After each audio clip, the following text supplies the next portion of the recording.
had, the first in the nation vote, and Michael Bloomberg got 3 write-in votes. There's something to be said for all of this for all of these media buys. And remember, Mhm. in the 2016 cycle, the estimates are that President Trump received between 2 billion and 5 billion plus dollars worth of free media. Think about it. Mhm. And he's still a very fascinating figure now. So the mainstream media spend an inordinate amount of time today, um, really following his Twitter feed and whatever he's doing. That's media. That's free media. We spend precious little time on policy. We're following a personality, everybody, and I'm telling you, it's something that we are going to have to really, really be careful. Need to beware, because policy is what is driving how we live every day. How you doing, Lady B? Everybody, please join me over on Facebook on the Santita Jackson and Friends page, and over on YouTube. On YouTube, on the Santita Jackson Show. When you're on Facebook, please like Mhm. and share. And when you are on YouTube, please like and subscribe. Like and subscribe. Of course, you can go to WCPT820.com, WCPT820.com, and tune in. Fantastic app, fantastic app. You know what, Mateo? I think we're going to have to get a piece of tape Yeah. so people won't see a white. Oh, because we're pulling I mean, I think they could see every pore in my skin. This this iPad is so close to my face. Thank everybody. Thank you for coming out last night. Vidalia, we had a great time last night, didn't we? Let's talk about it with Yes, Santita we Jackson did. and friends. I'm not talking about the chicken and the fish. I'm talking about the conversation. Oh my word. Did you have a good time? It touches me that Cortez and Mateo, our two interns, they're young men. I think you're 22, 22. 22, and they're telling me that they're learning a lot about politics. Like, you didn't know that you could get your vote purged. I mean, you could have your voter registration purged after you registered. You thought that was it, didn't you? Yeah, but it's not. Remember, everybody, you should call 1-866 our Our vote. vote. 1-866 our vote. Call it every week if you can, right up until election day. Go to vote.org. You can check. It only takes a couple of minutes to find out if you have been purged. Mhm. You need to find out because, um, remember, between 2014 and 2016, 16 million Americans were purged from the voter rolls. Between 2016 and 2018, 18 million. That's 34 million Americans purged, and the numbers are accelerating. They're accelerating. So we're gonna have to continue to check all the way up until election day, because there's also something called cross check. We're gonna have to get Greg Palast on, Yes. Lady B, a very dear friend of mine. We've been working together for quite a few years now. He came across a system called cross check. And you remember the president had a voting commission, Mhm. Chris Kobach, the former secretary of the state of Kansas. Well, he was the expert. He was one of the leading vote purgers in the United States of America. That's why those of us who are progressive were very disturbed by him heading up a voting commission. Right. And so, if there's a Badalia Tejeda and if there's a Badalia T Tejeda, both of you will be purged. Now, mind you, one of the ironies is that many people Mm. in the Trump administration have many homes. So even a couple of the president's children were registered in two Mhm. different places, which can happen. Right. If you live in two places, if you're in college, you might that could happen. But we're going to have to bring some people on so we can go through when you actually need to re-register. Because Right. if you move, you You need to have to. register again. I mean, if you move to another apartment, I would just be if you have the same address and you go from 16F to 19B, make sure that you're still registered properly. Mhm. You have to do that. So we're going to have to continue to do that throughout this campaign cycle. Well, today we are talking about Social Security. Yes. Social Security, Medicare, Medicaid, the social safety net. Many people are asking the question, I think correctly, will we ever be able to retire? Now, President Trump, when he campaigned in 2016, said that the social safety net, Social Security, Medicare, Medicaid, that these programs would not be on the table. When he was at Davos at the World Economic Forum, where he was embraced this time, he wasn't embraced initially in 2017 after he first ran for president because they felt that he was just not of our kind. He was just a little too brassy, right? Well, that having been said, they embrace him now because they love his policies. His policies have benefited very wealthy people. Well, having said that, he assured people who were within earshot. I mean, some people reported this who were attending the World Economic Forum in Davos, one of the most exclusive meetings in the world, or should I say, one of the most excluding meetings in the world. Well, he said, don't worry about it after I am reelected. Social Security, Medicare, Medicaid, getting cut. Wow. Can you, I mean, you have to deal with this with your daughter, yes? I Yes. mean, because she needs 24-hour care. Yes. And you're getting a lot of pushback trying to get her insurance. We're going to have to make a couple of calls today over at Rainbow Push to try and make that happen. Of course, Thursday night, because I've got to get this raspiness out of my voice, we will be at with Shaquille O'Neal, oh, Reverend Jesse Jackson, yeah, him too, and Isaiah Thomas, Dave Bing, and Judge Greg Mathis. You heard of him? Okay, I thought so, Yes. Lady B, and and Dougie Fresh. And you, everybody, please, we are benefiting a program called Cool Kids Code. Yes, Mateo, you can come. Okay. Oh, my goodness. And yes, Cool Kids Code, because you know that's your group, Cool Kids Code. These guys build computers and all of that stuff. Brilliant young men. Well, it's just a program. We're trying to get our kids to school. You know, it's increasingly difficult for people to get loans, to get scholarships. And you have a lot of kids who are really talented in that area. And of course, Rainbow Push has a STEM and STEAM program.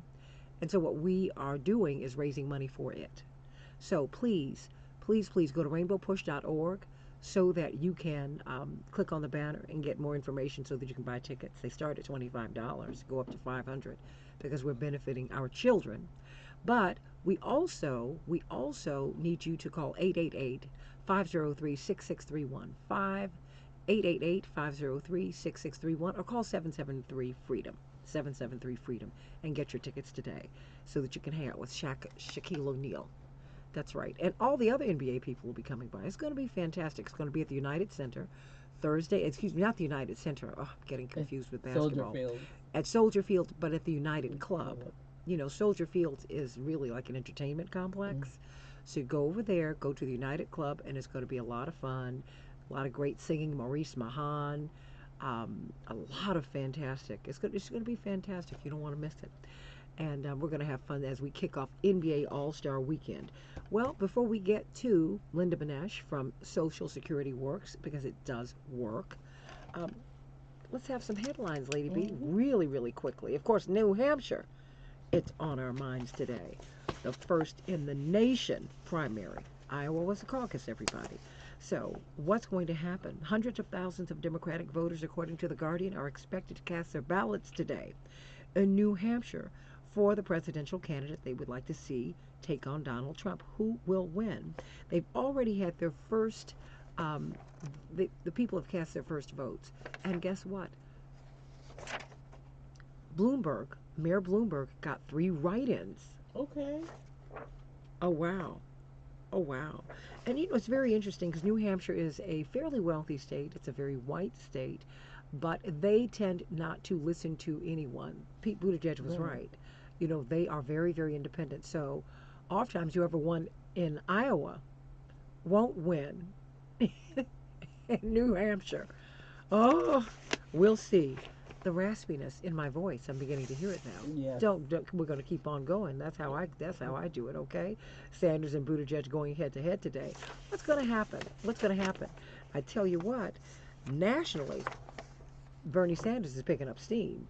He's leading the national polls. There is a new poll, everybody, a new poll, a Quinnipiac poll that shows that his support is growing.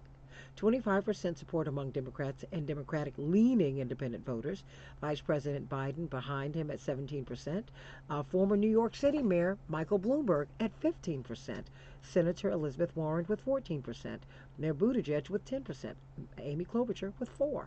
So, and the other candidates just above 2% in the poll. So we'll see. we'll see. Do you think that the New Hampshire primary is going to make any difference in the race? Call me. Mm, 773-763-9278. What do you think, Lady B? No? It's no, too, not too it's early? too Well, early. I think. too early. Well, we'll know more after Iowa, New Hampshire, Nevada, and South Carolina. Yes. And of course, we will be in South Carolina, and we're very, very excited about that because I think that is going to be the pivotal race. Yes. That is going to be the pivotal race. As you know, it's very interesting. Uh, Vice President Biden's numbers are really, he's beginning to lose some steam. So we'll see if he's able to recover tonight. But guess what? It looks like the Sanders juggernaut is just that, a juggernaut. Do you know there were more than 7,500 supporters at his rally yesterday? Mm-mm. Yeah. Mm. Yes. He had Okay. AOC, Representative Congresswoman Alexandria Ocasio-Cortez. Well, they stood together at his rally yesterday in New Hampshire, in Durham, New Hampshire. Okay. 7,500 people. Now, you know what's interesting about this primary is that it tends to be an independent state, and you do not have to declare your party. You can vote any way you with whomever you choose. Mm. I like that a lot, don't Yes. you? Yes. Yeah, yeah, yeah. So, it's richer, older, and whiter than most of the U.S. according to the skim.com, and less diverse than Iowa. But no matter, it is the first primary in this presidential season, and so we will see where people will go, where people will go. Because remember, in 2016, Americans toggled between President Trump, then Citizen Trump, and Bernie Sanders, Senator Mm-hmm. Sanders. They're not looking for a party. People are looking for Sure. the plan, not the man. Mm-hmm. Okay? This Yes. is this is what I'm just trying to tell you, everybody. The 38th state to ratify the Equal Rights Amendment, Virginia, t- two-thirds is required to amend the Constitution. And many of us, are saying, wait a minute, ratify it already. But even Ruth Bader Ginsburg, and I'd heard this before, and I trust her, Justice Ginsburg said, look, the deadline has passed. You're supposed to do it within a particular period of time. She said, but we need to start the process over. And she's right. Mm-hmm. Because don't you think we need? Yes. Come on. Come on, everybody. All right. The Bulls versus the Wizards tonight. The Blackhawks will be playing the Oilers. I wonder where they're from. And the Dow was up 174 points yesterday. The Nasdaq was up 107 points. The S&P up 24 points. And we're expecting a high of 34 degrees, but it's chilly right now, so everybody put on your nice warm clothes. Hey, as we're looking at the 2020 election, we're not even looking at it anymore, we're in the midst of it. What are the issues driving this campaign? Please go to my Facebook page, the Santita Jackson and Friends page. Like and share, and go to the YouTube page, the Santita Jackson Show, and like and subscribe. And continue to like and share what you saw last night from Let's Talk Mm-hmm. About It with Santita Jackson and Friends. We had a lot of people who tuned in as we talked about the Iowa caucuses, and the conversation got really, really hot. Did it not? But it Yes. was great. People felt more informed. What about Social Security? What about it? What about the social safety net? That was part of the New Deal. Yes. The New Deal after our economy collapsed, because the oligarchs were at it again during the Gilded Age, 20s and 30s. They were having a good time, and they collapsed the economy. This is what we're living with Mm-hmm. right now. That having been said, um, President Roosevelt, Franklin Delano Roosevelt, um, had to really take some really, really strong. He had to institute some really strong programs because when you were in the bank, Mateo, when you had a bank account, there was no FDIC. So when the banks collapsed, you just lost all your money. There were no federal guarantees up to $250,000, whatever it is. Um, there were no guarantees. The government would not guarantee your money. He had to put that in place. And he put Social Security in place. And as we went down to the fighting the war on poverty with President Johnson, Medicare, Medicaid, these are the things. It's a social safety net. It's a floor beneath which no human being should fall. And so we're very, very excited to have Linda Benesh. We had President Altman on a couple of Yes. weeks ago, and they lit up. She um, lit up our call Mm-hmm. screen because people are very concerned about Social Security, and you should be. because even when you are a high wage earner, you don't get a lot back, but you get something. Mm-hmm. You get something. What will happen if it's eliminated? And President Altman wrote a fantastic piece. The future of Social Security, Medicare, and Medicaid is on the ballot this November. Your vote really does matter, and it's Yes. on the ballot because anytime the president has said privately, even though he campaigned publicly on keeping Social Security in place, he said, I'm not going to touch that. Well, it's in play. What does that mean? What does that mean for people who are differently abled, who are disabled? What does that mean? What does it mean? Linda Benesh of Social Security Works, welcome to the show. How are you? I'm doing great. Thank you so much for having me on. Thank you. Thank you for the work that you do. Social Security on the ballot in November. What do you mean? You're frightening me to death. No, so I should start by saying all the Democrats running in the primary, they would be better for Social Security, Medicare, and Medicaid than Donald Trump. Donald Trump ran for president, and in particular, he won the Republican primary last time by promising to protect Social Security, Medicare, and Medicaid. During the Republican primary debates, he said all the other people on the stage, they want to cut your benefits, but I'm going to protect them. But that was a lie, and it's a lie that he keeps repeating. We heard it most recently in his State of the Union last week. But then just yesterday, he released a budget that includes hundreds of billions of cuts in Social Security, Medicare, and Medicaid. And as long as Democrats control the House of Representatives, that budget very likely cannot become law, but it shows what he wants to do and what he would like to do if he gets reelected. He was also in Davos, Switzerland, surrounded by a bunch of billionaires and bigwigs a couple of weeks ago, and I think he got a little too comfortable. He gave away the game, and he was interviewed. He was asked, do you plan on going after entitlements, which is code for Social Security, Medicare, and Medicaid? And he said, at some point, yes, I do. When we come back on the other side of the break, we're going to talk with Linda Benesh of Social Security Works. It's really the nation's foremost advocacy organization for Social Security. Social Security Works. The right wing is always trying to attack Social Security. They're trying to privatize it, take your money so they can do with it what they will. Well, now the president is talking about cutting it. What will that look like? What does the average Social Security check look like? What does it do for you? And what will they cut? We're already struggling. What will that look like? Hey, everybody, you got to vote in 2020. You got to vote. There's so much that is on the table. Supreme Court justices, the so called entitlements. Yeah, you are entitled to it. This is a system that you paid into. You're supposed to get something. You're supposed to be able to retire. Will you? Talk to me, everybody. Call me at 773-763-WCPT, 773-763-9278. What do you think about the certainty, if President Trump gets back in, that Social Security will be cut and Medicare and Medicaid? Can you afford that? Call me at 773-763-9278, 773-763-WCPT. These are the questions that should be on the table for the president, whatever side of the aisle you're on, for your senators, for the people in the lower house, the House of Representatives, your state elected officials, your local elected officials. You need to find out from them what's up with Social Security. How can you keep it? More of the Santita Jackson Show on WCPT. Back in just a few minutes.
Mike going hot. Because facts matter.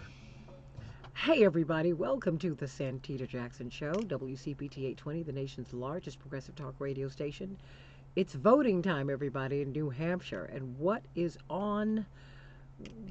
top of line? What is top of line for us? Social Security, Medicare, Medicaid.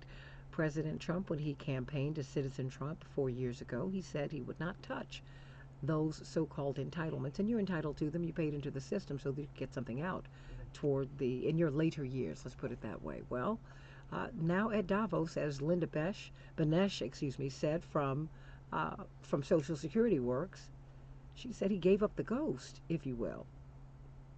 He said to the oligarchs and the billionaires, and yes, the billionaires, plural, and all of these people who helped to set the agenda for the world, they run the world. He said, when I'm reelected, we're cutting that. Wow. What will that look like? What does that mean? Indeed, the president, Madam President, Nancy Altman of Social Security Works, this organization that Linda Benesh represents. She's a director of communications, brilliant young woman she is. She wrote, everyone who cares about their Social Security, Medicare, or Medicaid needs to vote on November 6th. If Republican politicians and the donors who own them retain full control of Congress, they are determined to finally succeed in their long-standing goal of ending all three programs. See, can you imagine a world without Medicare, Medicaid, and Social Security? And fact check from The Intercept, Joe Biden has advocated cutting Social Security for almost 40 years. I'm not on an anti-anybody tear, but I think you need to know who people are and what their positions are while he's on his way to South Carolina, and he's saying that, I've got the black vote locked up and he needs the black vote in order to move forward. Well, wait a minute. These people who, if they're lucky enough to get old, they will not have a social safety net. Linda Benesh, Social Security Works. Everybody, please go to the YouTube page. It's the Santita Jackson Show. Like and subscribe. And the Santita Jackson and Friends page here on Facebook. Like and share. Linda Benesh, tell me, what does a world without Social Security look like? What did it look like? Medicare, Medicaid. I mean, what is that? What would that be like? What was it like? Before Social Security was passed into law, over half of seniors lived in poverty. Before Medicare and Medicaid were passed into law, well over half of seniors didn't have any health insurance, any way to access health care. And just in Illinois alone, 2.2 million people are receiving Social Security. That's 1 in 6 residents. Social Security benefits, they're modest. The average benefit is under $16,000 a year, but they're essential. Social Security lifted over 700,000 Illinois residents out of poverty in the last year.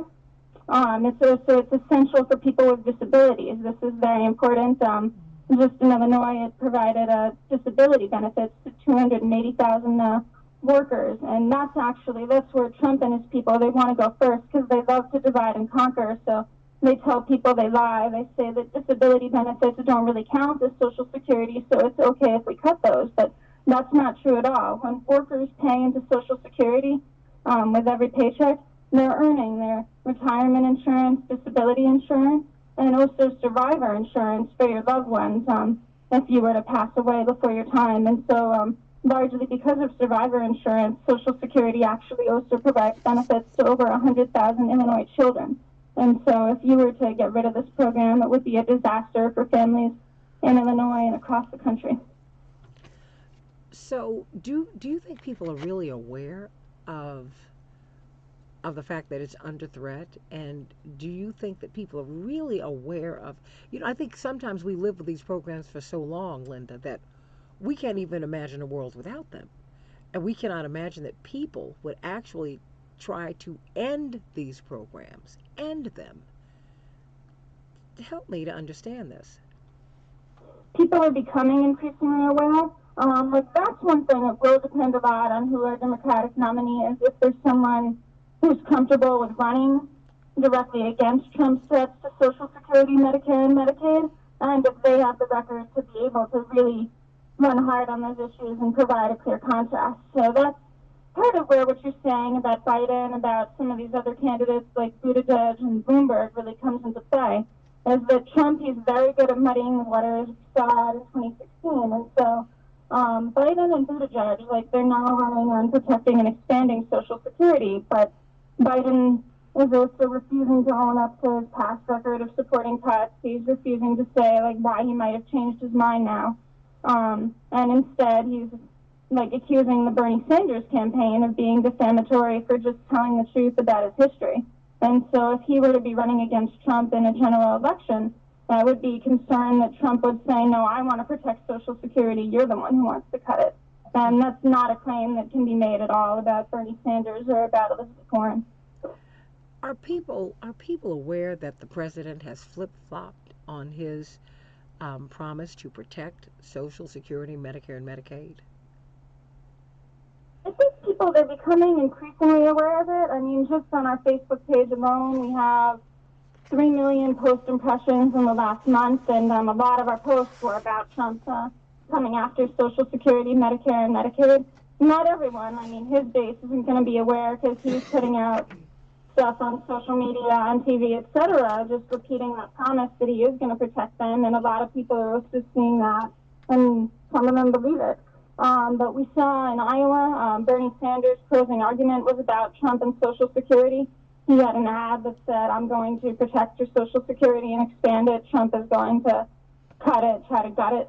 And what we really need is for Democrats up and down the ballot to be airing ads like that, to be telling that to everyone who they come across between now and November 2020. Both the Democratic candidates and just the regular Democratic voters. Any progressives don't have to identify as a Democrat, but you need to talk to your friends and family about this and make sure that they know. We're talking with Linda Benesh of Social Security Works, our nation's leading advocacy organization for the preservation of Social Security. Social Security, continue to give us your calls at 773-763-9278, 773-763-WCPT. And before I go to the callers, Linda, help me to understand where we are. You know, we successfully pushed back against those of us who fought to keep Social Security in place. Privatization, that was President Bush's baby, to privatize Social Security. Mike, what was the privatization of Social Security about, and could that be a right-wing compromise? I'm really concerned that we could compromise away. We might not lose Social Security, but they might change the nature of it.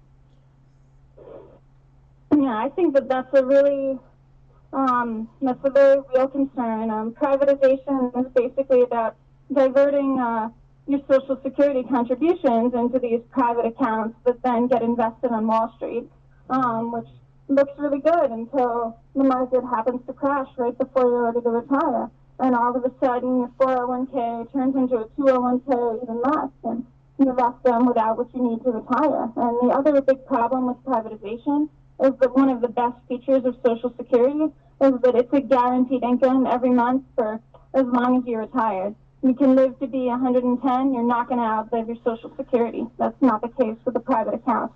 And why was that popular to begin with? A lot of it has to do with Wall Street billionaires. They look at Social Security, and all that they see is a pot of money that they can't get their hands on, and they hate that. So that's why they would love to privatize Social Security. But we saw that was a political disaster for George W. Bush. Of course, it was Bush's second term, so he didn't really care. And it's possible that Trump won't either.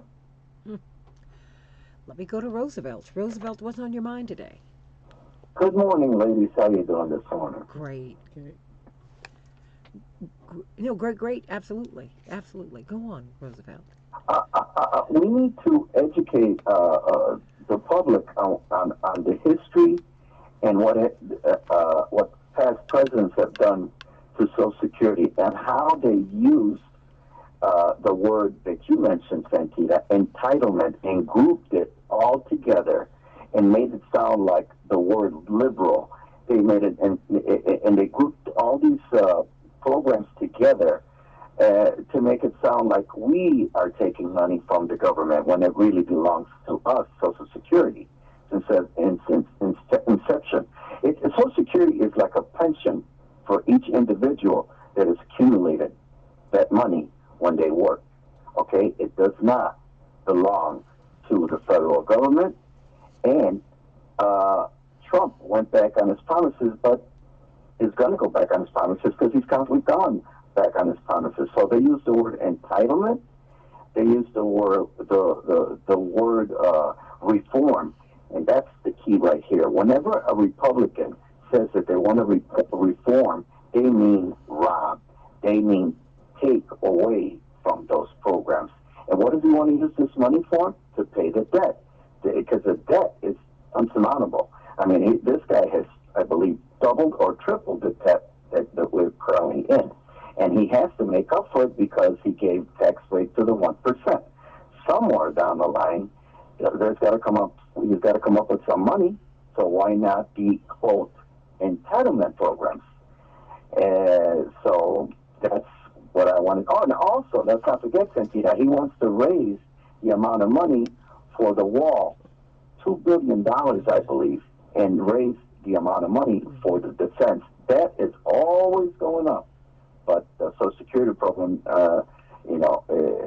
that's even Reagan put his hands on it, if you remember correctly. Oh, So that's all I wanted to say. Thank you, Santita. no, you said a whole lot because changing the language, talking about entitlements, as if you're getting your little grubby little hands on a social safety net. I mean, Linda, that's part of the problem, the languaging on this fight. In this fight, shall I say, that it's as if people are not entitled to have a social safety net, to have some retirement income. This is cruel. Entitlements, that's kind of a DC code word that they like to use. We prefer to call them earned benefits. And then, as you said, there's a lot of weasel words that they'll use to avoid saying the word cut as well. Like strengthen, that often just means cut, adjust, that's a big one. Save, right? Don't trust anyone who says those, right? If they really support Social Security, they'll say protect and expand. Because, like I said, the current benefits, they're vital, but they're way too modest, so we need to be increasing them. We don't need to be cutting them. What would expand it? How much would it? Look, what would it take? How much money would it take really to make Social Security right? That is to say, we're glad for the benefits that people are able to get now, but people really do need more. And as you're older, you have health issues. You're trying to remain, you're trying to maintain your health and things like that. Ideally, how much money would we need to make Social Security really, really what it ought to be for the average American? Well, we have a lot of different plans in Congress and on the campaign trail to expand Social Security. Elizabeth Warren has one of the ones that I'd like a lot for her. It's simplicity. She would raise everyone's benefits by $200 a month right away, which would at least be a big starting point into getting closer to where we need. But if Social Security works, we think that we should go farther. We're the wealthiest country in the history of the world at the wealthiest moment in our history. So we should be looking at doubling Social Security benefits, make it a real retirement income. Doubling? It sounds good to me. What would you be able to do to try and make the case? So why we should be doubling benefits? Well, we still have too many seniors living in poverty. We have 1 in 9 right now in Illinois. Seniors are living in poverty, and then plenty of others are too close still to the poverty line to where they should be after working all their lives, paying into Social Security. And we have this country, right, with so many inequalities. People with tens of billions of dollars, right, who have the yachts. My boss, not Nancy, my other boss, likes to say, they have, like little planes, even golden planes that they park on their yachts just to fly out there. And why does this thing exist in the same society where people are only making $1,000 a year, right, the average Social Security benefit? And we should be looking a big way to reduce that inequality in our society is to double one of our most successful, popular programs, Social Security. Well, we certainly do need it. Robin, What's on your mind today? How you doing, Robin? Social Security. Good morning. Um, I want all of your listeners out there to stop thinking about Social Security as any kind of an entitlement. It is our money. It's your money, Santita. It's my money, Santita. Where does Social Security come from? It comes from our paychecks. We pay into it every month. Where does the Medicare come from? It comes from our paychecks. We pay into it every month from our paychecks. I'm so tired of even liberal-minded people buying into this term entitlement. I am entitled to getting my money back. It's not like we're a bunch of trust fund brats and we're just screaming, give us our money. It's our money. So the sooner everybody, including Trump supporters, realize this, I would like to think that no politician would ever try to touch it in the future. It's our money, and yes, I am entitled to getting it back. You can touch it. They can touch it, but we can slap that hand back. How about that? Yeah. I'm serious. Their hands and say, get your hands off my money. Off of my money. But Linda just said something, and Robin from Colorado, I love you. She said these are earned benefits. We have to reclaim the narrative. These are earned benefits. We are spewing forth, shall I say, right-wing talking points when you call them entitlements. But you know what? I put a new twist on entitlements. You're right. I'm entitled to get my money back. I paid into the system. So how about that? It is our money, and I really want the messaging on this to change immediately. And if I can say one more thing, just a little off topic here, the next time Trump even so much as brings up, I will vote for whoever is the candidate. So be it Bernie or Amy Klobuchar or whoever, they're going to get my vote. But especially Bernie, if Trump says one more time, this is socialism, it's socialism, like it's a dirty word and we're all going to become communists, I would remind Trump, who's your good buddy Putin? He's a communist. So don't talk to me about socialism. And so is the Queen Elizabeth is a socialist, except when it comes to her own personal money, of course. Just thought I'd slip that in. I mean, look, and our bankers, the people who we owe money to, they're communists, the Chinese. And the fact is, governments are really mixed systems. Our own military is socialist. Medicare, Medicaid, Social Security, these are socialist programs. And so what? So what? So what? So what? So what? I mean, I was just talking to a very dear friend of mine last night, and he was talking about Bernie. Well, he's a socialist, and I just let him go on because I had to go someplace else, and I just didn't want to get into it. But I said, okay, and so are the Wall Streeters. When they go broke, they come to us. That makes you a socialist, okay? Well, I mean, it makes you a greediest. Is there a term for that? I don't know. There is, but I think of it right now.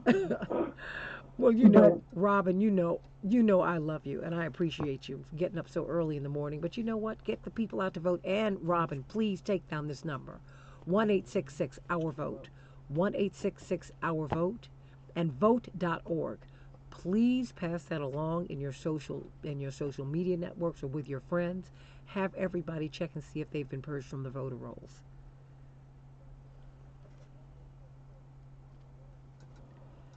Okay, just do it, girlie. I'll talk with you soon, okay? Sending you much love and many blessings. Love, that's my girl. That's my girl. Let me go to Mark. How you doing, Mark? Oh, Mark, what's on your mind? Hi, Santita. I just wanted to, first of all, I think that the other callers made this point very well about the fact that Social Security is an investment, and I think you capped it off well with then just give me my money back, just give all my money back, and then we'll go along. But what I also want to understand and have us vision about is a time when before we didn't have Social Security, and if we didn't have it, it would not only mean that the people who have invested in it would lose their investment, but it would cause a societal collapse. Because if people don't have money, it is not, and if only certain people are hoarding money, and we are not taking care of society as a whole, the quality of life of our entire community will begin to suffer. So this is, I mean, and this whole thing of I just gotta do all I can for me. This attitude is crippling, and it does place our economy in a precarious situation. This is when Trump says things like this, he just further solidifies his lack of understanding of what is really the business and what is really the obligation of government. Well, and I would tell you, I would say when Biden and Buttigieg don't give full-hearted support to Social Security when they talk about cutting it, to me that's almost as bad.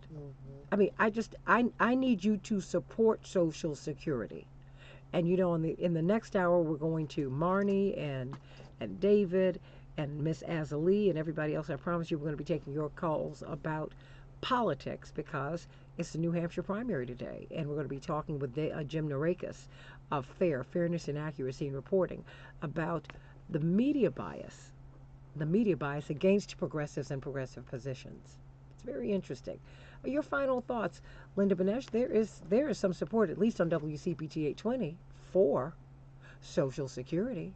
And we don't want to call them entitlements, or should I say, they are entitlements. I'm entitled to get my money back.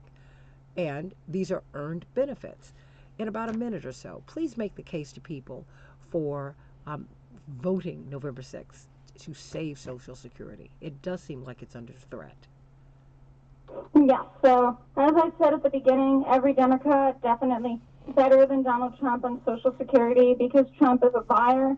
He only cares about himself and his billionaire buddies. He doesn't care about us, and he wants to come after our Social Security, Medicare, and Medicaid. And even though Social Security is incredibly popular among voters of every political stripe, Democratic, Republican, Independent, once Trump is reelected, he's not going to care what people think of him anymore. And so we need to ideally elect a Social Security champion in the Democratic primary, and then whichever Democrat it is, better than Donald Trump. So we all need to come out and vote in November. Amen to that, Linda Benesh. Social Security Works, leading organization in the country for our Social Security benefits. They are our advocates, and we thank you and President Altman for all the work that you do. Can't wait to have you back on the show because we have got to fight. November 6th, Social Security, Medicare, and Medicaid, they are on the ballot. Do you want to save it? Hey, I know I do. Are you entitled to it? Yes, these are entitlements. You paid into the system. You are entitled to get your money back. And you don't need it to go to a private firm so they can do heaven knows what with your money. And then when it's time for you to retire, it's not there. You know how that works. All right, everybody. Keep calling us. We're talking about the New Hampshire primary. And what else? We're talking about what? Thursday night? Yes. Oh, I know you can't wait, Lady B, can you? I can't. Thursday night at 8 p.m. at Soldier Field in the United Club Room. We will be with Shaquille O'Neal. Wait a minute, did I hear Judge Greg Mathis? Yeah. Isaiah Thomas, okay, Dave Bing, Dougie Fresh, Reverend Jesse Jackson, Cool Kids Code, everybody. We are raising money for our kids. Cool Kids Code. Did you know that Judge Greg Mathis is the co-chair of Push Excel? Reverend Jackson met him when he was in jail. Yes. And he has been with Reverend Jackson ever since. He said he was so inspired by Reverend Jackson's sermon to those who were in the jail. Among them, he was one of those persons who was in jail. He said, I'm so inspired, Reverend, I want to work for you. He said, son, you got to get out of here and you got to get an education. And they've been together ever since. It's been more than 40 years.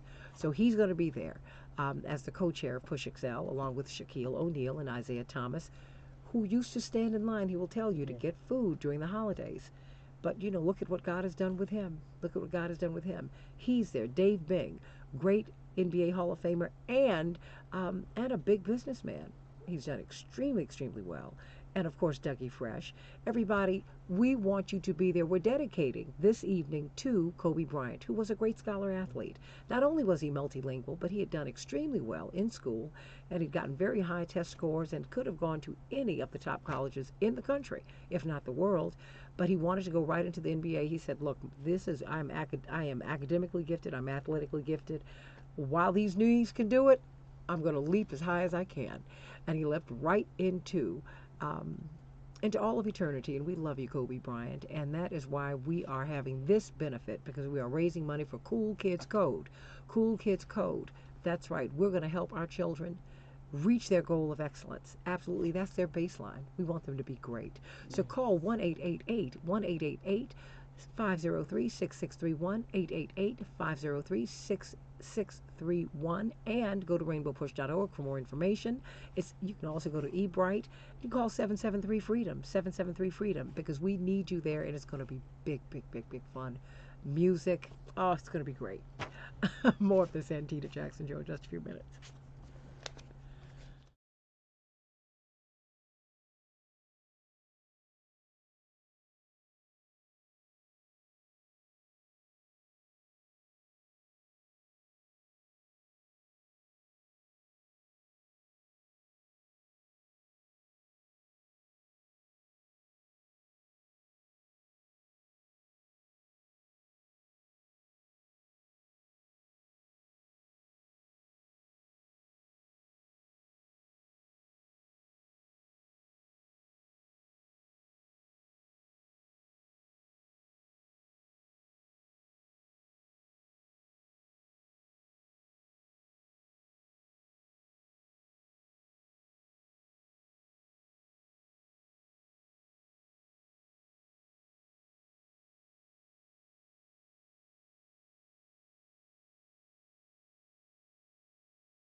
Mic going hot, okay? Hey, everybody, welcome back to the Santita Jackson Show. We're on WCPT 820, the nation's largest progressive talk radio station. It is Election Day, primary day in New Hampshire. It is the first primary in the 2020 election. What do you think is going to happen in New Hampshire? Who is going to win? Bernie Sanders is stretching out a lead nationally and in New Hampshire, but Pete Buttigieg is nipping at his heels. So what do you think is going to happen? What's going to happen with Vice President Biden? What about Amy Klobuchar? What about Senator Warren? This is her neck of the woods, along with Bernie Sanders. What's going to happen tonight? Well, of course, we'll be talking about it tomorrow, but we're talking about it today. They already had their first in the nation vote at midnight. And did you know Mike Bloomberg got 3 write-ins? Wow. Wow, the power of media. Wait a minute, think about it.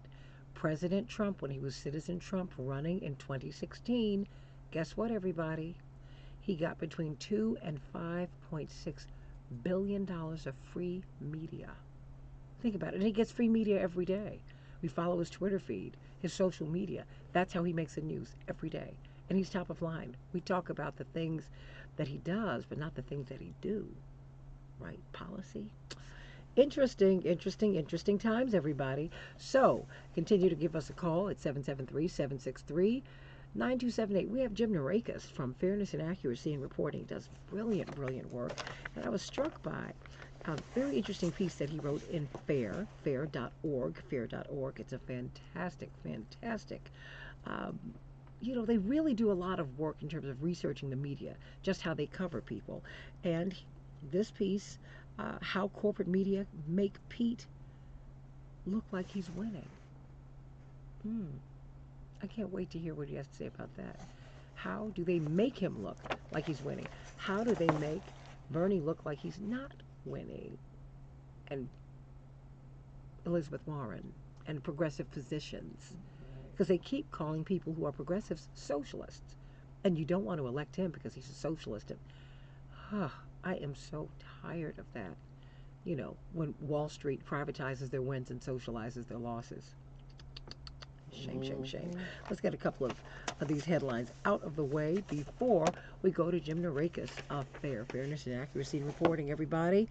Sanders is leading in this national Quinnipiac poll. That's right, he's leading nationally in the primary race at 25%.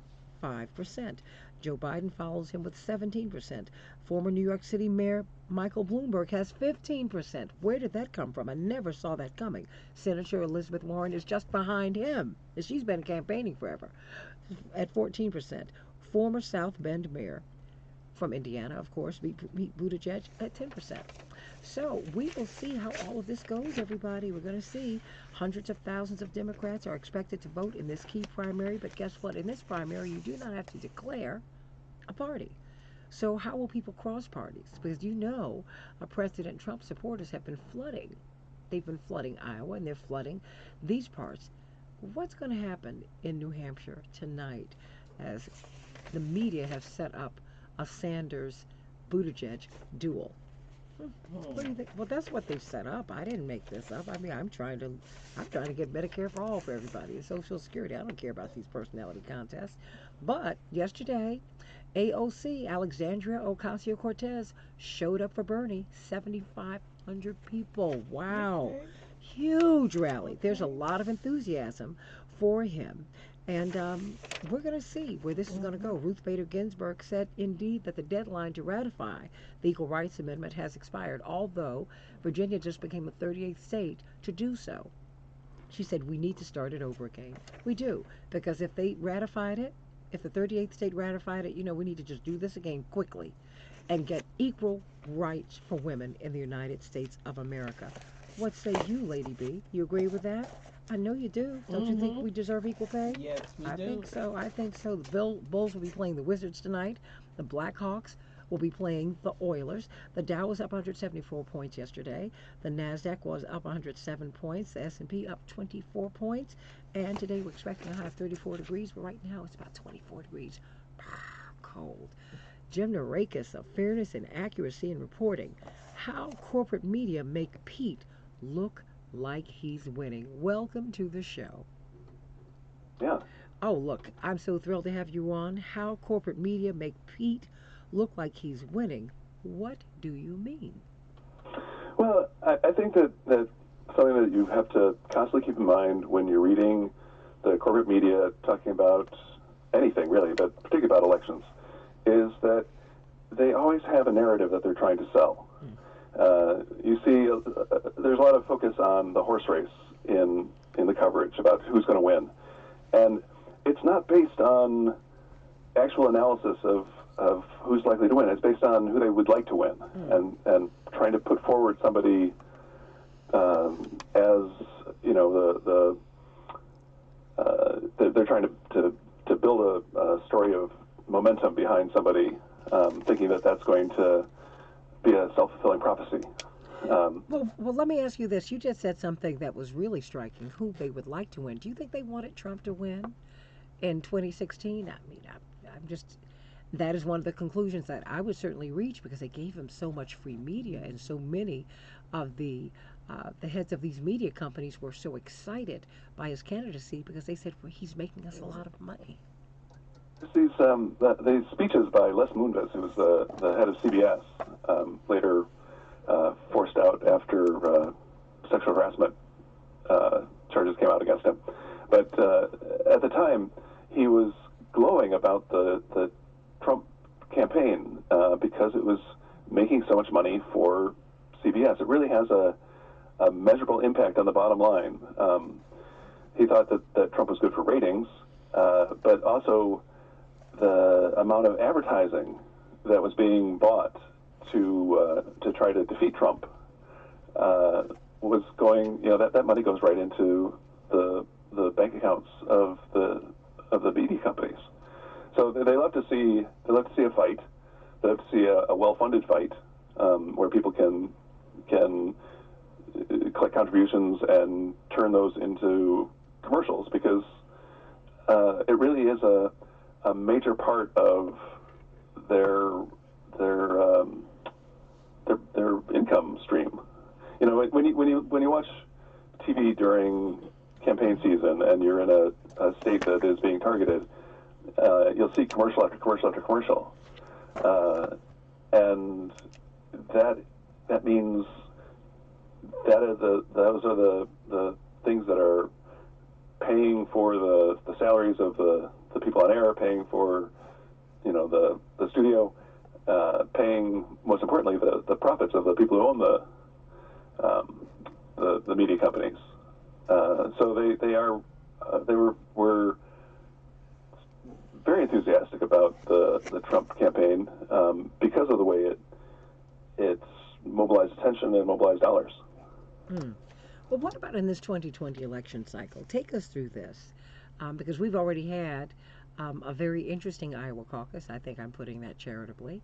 And we had a candidate who jumped out front, Mayor Pete Buttigieg, and he said, I won. And it seems like the media were quite excited to see him win, but using different metrics like the popular vote and these disputed areas that are going to be recanvassed.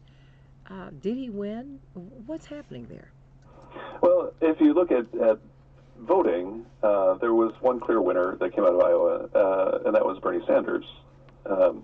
He had 6,000 votes ahead of Pete Buttigieg, and distanced the other contenders by even more.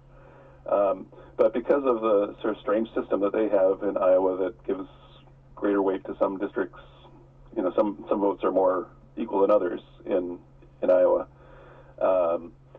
And so by the time they work their mathematical magic, there was a tie in terms of the what they call the state delegate equivalence, which is the formula that they use to finally award delegates. And by a tiny, like a 0.1% margin, Pete Buttigieg had an edge in the SDEs, as they call them. And on the basis of that, he was declared the winner, more or less, in Iowa, which completely erases the the actual people who voted, the people who came out and stood in their caucuses, the largest number voted for Bernie Sanders. But the the corporate media do have some, they were excited about Trump because Trump was good for their bottom line, but also because Donald Trump was proposing policies that in the end are not going to be bad for the companies that own media. He wanted big tax cuts for rich people. Well, rich people are the people who own media companies. They're the people who advertise in media companies. Bernie Sanders is proposing a wealth tax, as is Elizabeth Warren. This is not something that the owners of media companies are excited about. They're not excited about the idea of Medicare for all, in part because insurance companies are major owners of all the media companies. Insurance companies, take people's money and invest it. That's their business model, and then pay it out when people are sick if they have to. But because their business is taking money and investing it, they own a piece of just about every major company in the United States, including the media companies.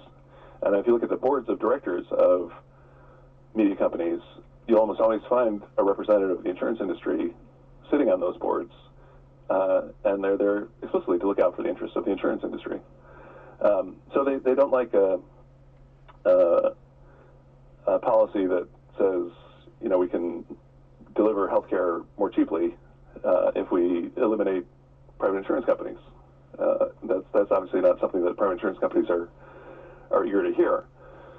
So for you could go on. There's various reasons why somebody proposing the kind of policies that a Bernie Sanders or Elizabeth Warren is putting out is a candidate that makes corporate media very nervous, and so they are much more. They're really kind of desperate this year to find somebody who can be the Stop Bernie candidate. And it looked like Biden was going to be it, and the performance of Biden so far on the campaign trail does not make him look like somebody who can be your candidate who's going to stand up and be the non-Sanders. Well, hold on, because you just said something that I found fascinating.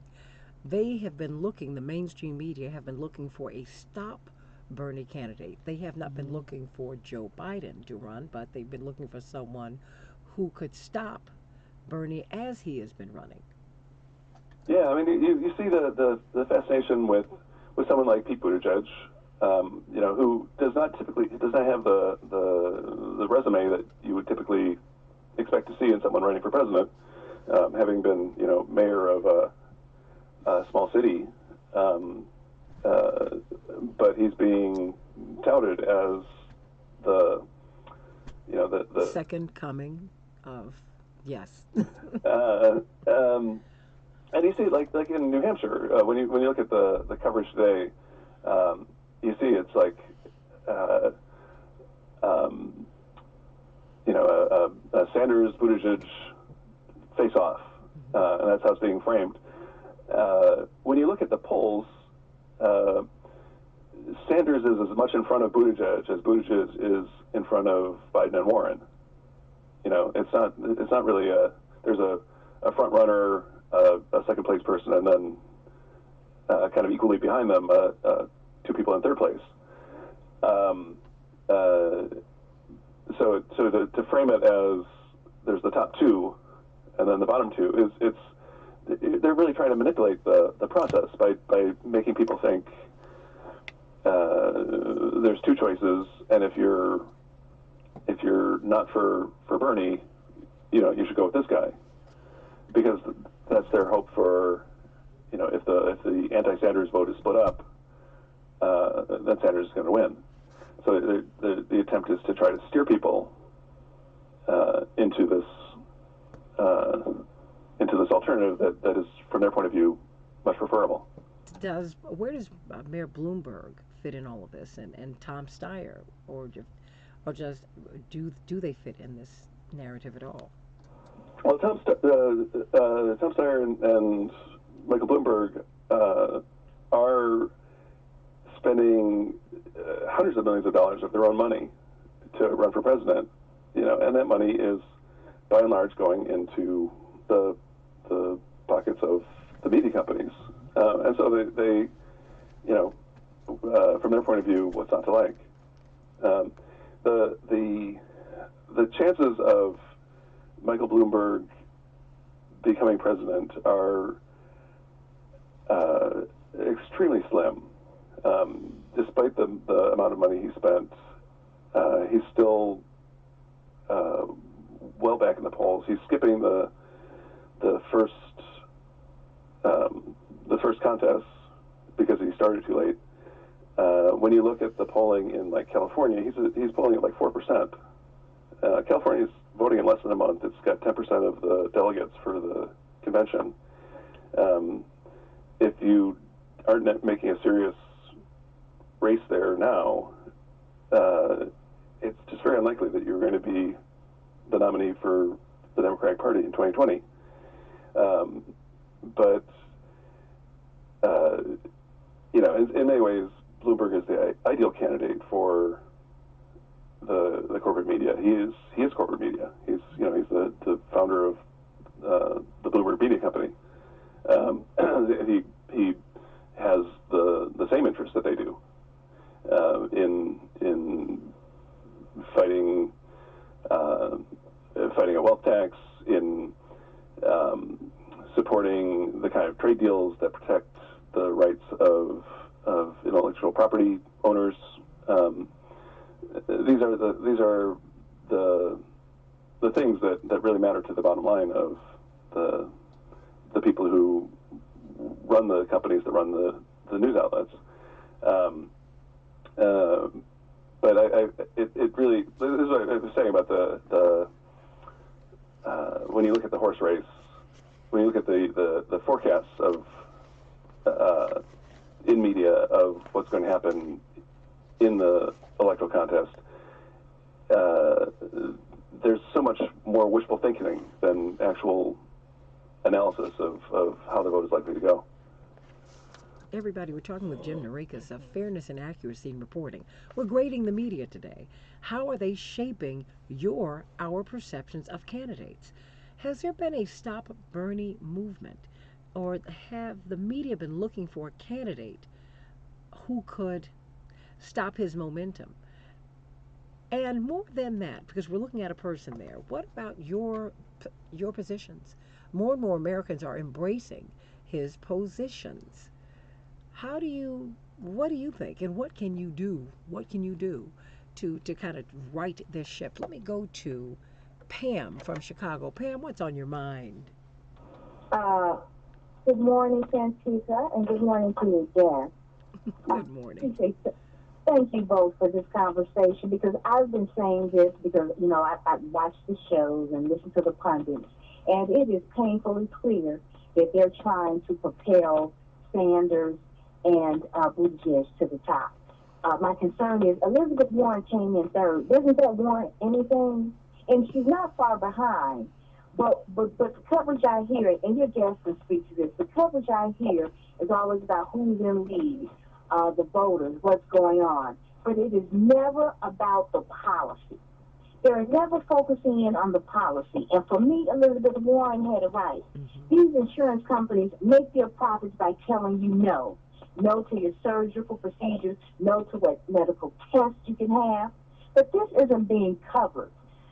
So my question to your guest is, I don't know what we can do, because I know it's the corporate executives, it's the media executives, but also it has to be, I guess, to some level, and Santita, you can speak to this, the producers of these shows, in the way that they interview the candidates, and even the questions, the way they frame them. Oh, yeah. So right now, it just seems like Warren is out of it. They've almost totally ignored her. But you know, that can only happen, Pam, if we allow it. That's why I wanted Jim Narakis on here today, and that's why I'm so glad. For you, that is the question. And when we get back on the, well, no, don't be sick of it. Just continue to fight through it because you know what? There is, I'm not going to do anything about it, okay, but last point, Santita, of course. even even to the impeachment.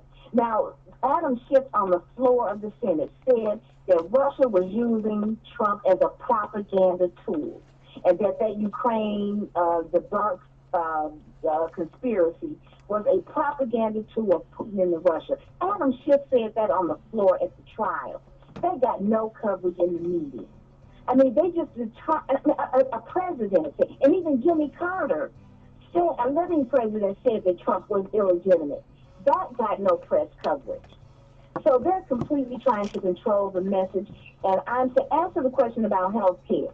You know, it's for profit, and that doesn't bear well or fare well, should I say, for the average person. Bankruptcy because of medical costs. Mm-hmm.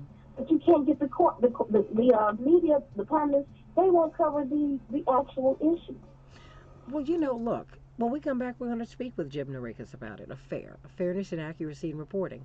What can we do? This is a media education class. This is what we're doing. Call us at 773-763 WCPT 773-763-9278 and go to my YouTube page, my new YouTube page, and you all have been joining at a rapid clip, and I love it, and I appreciate you.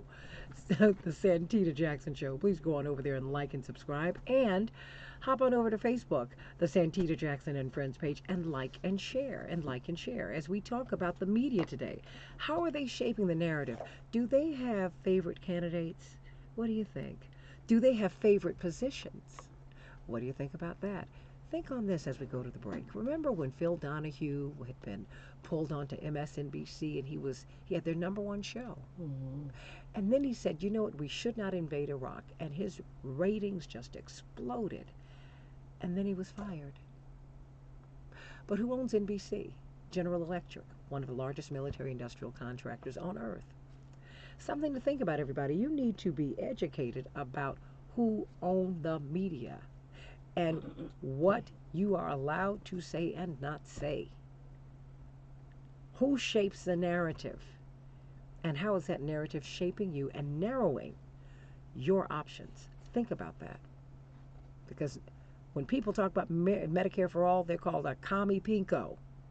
And here we're going broke because we're going into bankruptcy, even when you have a blue chip private insurance plan. I mean, come on, everybody. Let's think about this.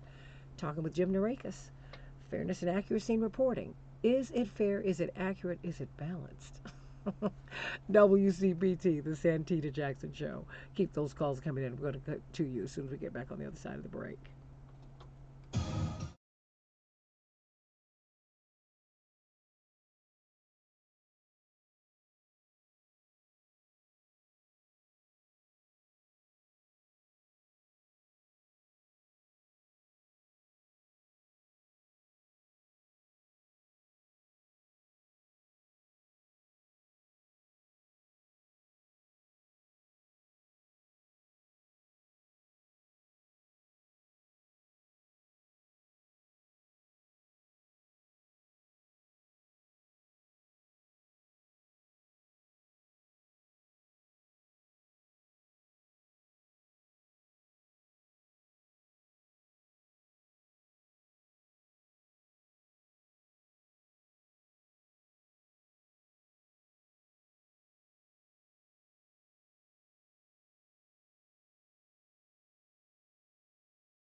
Hey, everybody, let's get NBA All Star Weekend started in the right way.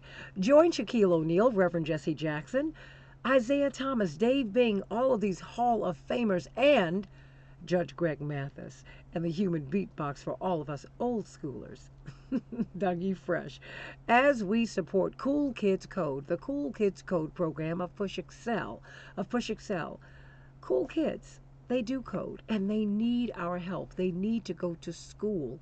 They need their STEM and STEAM programs, and this benefit is designed to make that happen. Thursday, I was about to say August. Oh no, no, Lady B, it's just down this. It's just the day after tomorrow, right? Yes. Thursday, February 13. You need to be there at Soldier Field. Yes, it's Soldier Field, but not on the field. In the United Club. It's going to be fantastic. We're going to have a wonderful DJ, the great singer Maurice Mahan. So many people are going to be there. It's going to be wonderful, wonderful, big, big, big, big fun. And you know what? You'll also be able to support a wonderful cause, Cool Kids Code, as we honor the great scholar athlete, yes, Kobe Bryant. No, he was not just a basketball player, although that's enough. He was also a tremendous scholar, tremendous scholar. And so it is in his honor, it is in his memory that we support our children. That's what he was doing when he and his daughter went on to heaven. He was supporting children.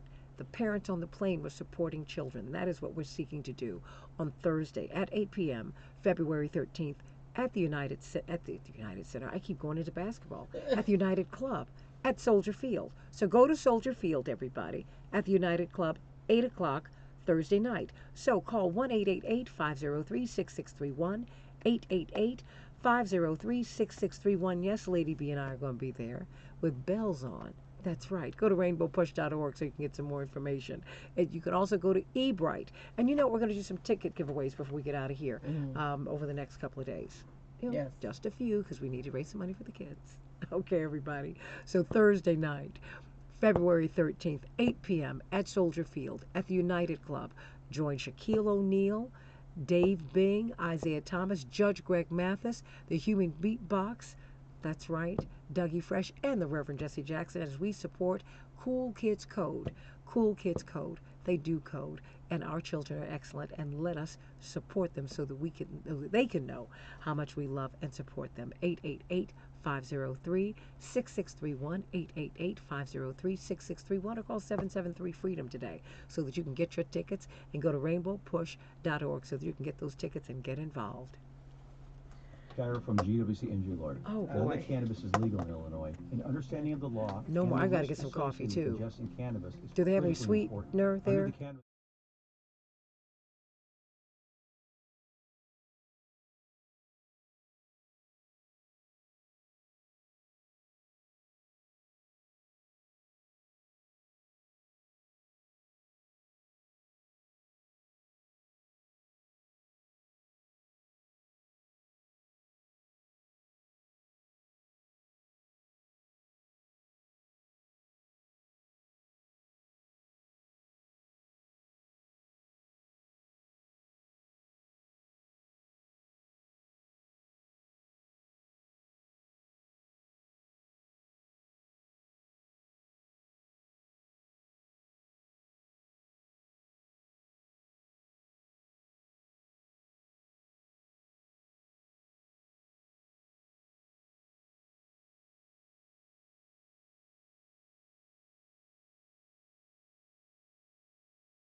Hey, everybody, welcome back to the Santita Jackson Show on WCPT 820, the nation's largest progressive talk radio station. We're talking with Jim Narakis. Fairness and Accuracy in Reporting, one of my favorite organizations. They do such excellent monitoring of the media, of the corporate media. He's written a fantastic piece. Go to fair.org so that you can read it. I've already posted it, though, right, Lady B? How corporate media make Pete look like he's winning. Everybody, we're not picking on Pete Buttigieg. What we're doing, though, is looking at how the media shape a narrative. and they either include your positions or exclude them. It seems to me that there is a bias against progressives and progressive positions. And we need to think about that. Before we go to the callers, Jim Narakis, is there a bias against progressives? And just overall, what can we do about these media companies and their, and they're choosing sides? They're not supposed to do that, are they? That if you look at media over time, you see that there is a very clear agenda that they do have that has to do with the people who own them and the people whose advertising pays the bills for them, which, as you would expect, they do not favor policies that would redistribute wealth because they are the people who benefit from the concentration of wealth. And I do think that it's helpful when media outlets hear from the public, hear from their audiences, hear that they're not satisfied with the coverage that they're getting. But I think that we also have to build alternative media. I think that if we are going to get the information that we need to have a real democratic discussion and make informed decisions about the policies that we want to live under, we are going to have to build structures that support that kind of journalism, that have the interest of the public as their guidepost rather than corporate profits. Let me go to Renee. Renee, what's on your mind today? Good morning. You know, I agree with your guest wholeheartedly. The corporate media has a vested interest in keeping someone who already told them he's going to make rich people pay their fair share of taxes. They don't want someone like that. And how many of the pundits like Stephanopoulos are also millionaires, so they also have a vested interest in, knocking this candidate. And Bernie is often, he's either dismissed or he's accused of being extreme. He's accused of being too old. They're painting this picture, but then they have this corporate person that they want to elevate, which is what they do because these are the people who are going to look out for their interests. And besides Bernie with the taxes, making rich people pay their share, he also wants to have a fair policy in Israel with the Palestinians. And some of the people who own these media companies, and there aren't that many people in control of these big establishments, they don't want that. That goes against their interests. And unfortunately, that's also against the interests of some of our Democrats who are in office, who I didn't hear them say much about Trump and when he had the prime minister come in without any Palestinians being there. Corporate media, too few people own it and control the minds of the masses. Good morning. That's one of my students. Okay, thanks for taking my call. Thank you, Renee. Blessings to you. Thanks to you too. Have a great day. Bye-bye. See, Jim, we catch people going to work. She was walking into her school. Bless her. Love you, Renee. Bless your heart. Bless your heart. Well, I know you're not going to be able to stay with us, but can you get a couple more questions in? Could we do that? 773-763-9278. Of course, I'll stay with you just a little bit after the show so that we can talk. But let me go to Marnie. Marnie out of New York. How you doing, Miss Marnie? Dr. Marnie. Dr. Marnie, how are you? I'm doing great. I've just been listening to the conversation. I've been watching various news entities. The media is very interesting, especially since it's something that I teach about. But you mentioned something this morning about Bloomberg, and it's very interesting. I've watched all his ads. I actually have a friend of mine who just posted on her social media page that we should vote for Mike Bloomberg, and I said, well, isn't it funny how New Yorkers forget what Bloomberg really did when he took office. This is the person who came in what should have been 8 years in office because he got reelected for a second term. He extended to a third and then made sure that before he left, he got the laws changed back so that no one could do what he did. So he served 3 terms, 12 years, but didn't want anyone to duplicate what he had done. This is the same person who came in and decided, I'm not giving teachers retroactive pay, and yet his ads boast about giving teachers the highest salary increase of any state in this country. He's also forgetting the fact that he closed a lot of schools that were predominantly black and minority schools and said they were just not working, and instead put in place funding for charter schools that also did not work for those black and minority children. So, I'm hoping that while I see where people have decided which side they're on, and that's okay, that everyone is educating themselves about who it is they're voting for. It's clear in the media, in some cases, who owns what. Everybody's in an uproar right now about what's going on with Buttigieg and Sanders, and I'm hoping that they're looking at the full picture. You can't just look at one side versus the other. You have to look at everything. What is it that you want to see in this country? And you have to ensure that when you're looking at that, those questions are answered by every single candidate that you think, should be that person who represents us as a leader of this country. One of the things I realized in all the years I've lived here is that Americans sometimes forget that they're the government. It's not just a matter of putting someone in office because the media kind of sways you one way or the other as to who should be there. It is also holding them accountable, and we don't do that.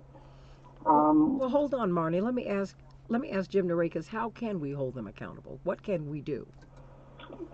I think that there is a need to have a grassroots movement that is educating people about the problems in corporate media and is able to talk back to corporate media when they do things that are outlandish. But I really do believe that shows like your own are part of the real answer, is to build media that are accountable to the public and not to the corporate owners,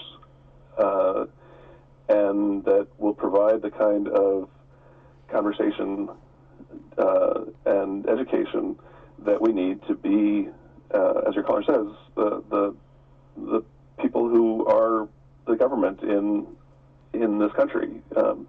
You need to have an informed public to have a democratic system of government, and the kind of media that we've been getting is not informing the public in the way that we need to be in order to be able to make our own decisions. Making phone calls, sending email, that really does help, doesn't it? Yeah, there's a feeling in media that, if you get a phone call from one person, that person is representing hundreds, if not thousands, of other people who didn't call. And so your calls and messages do matter. There's they do what they can to insulate themselves. They do not particularly want to hear from the public. I think social media can sometimes be a way to get through, to amplify your voice in a way that corporate media will notice. So I think it is worthwhile to speak out in what forms that we have.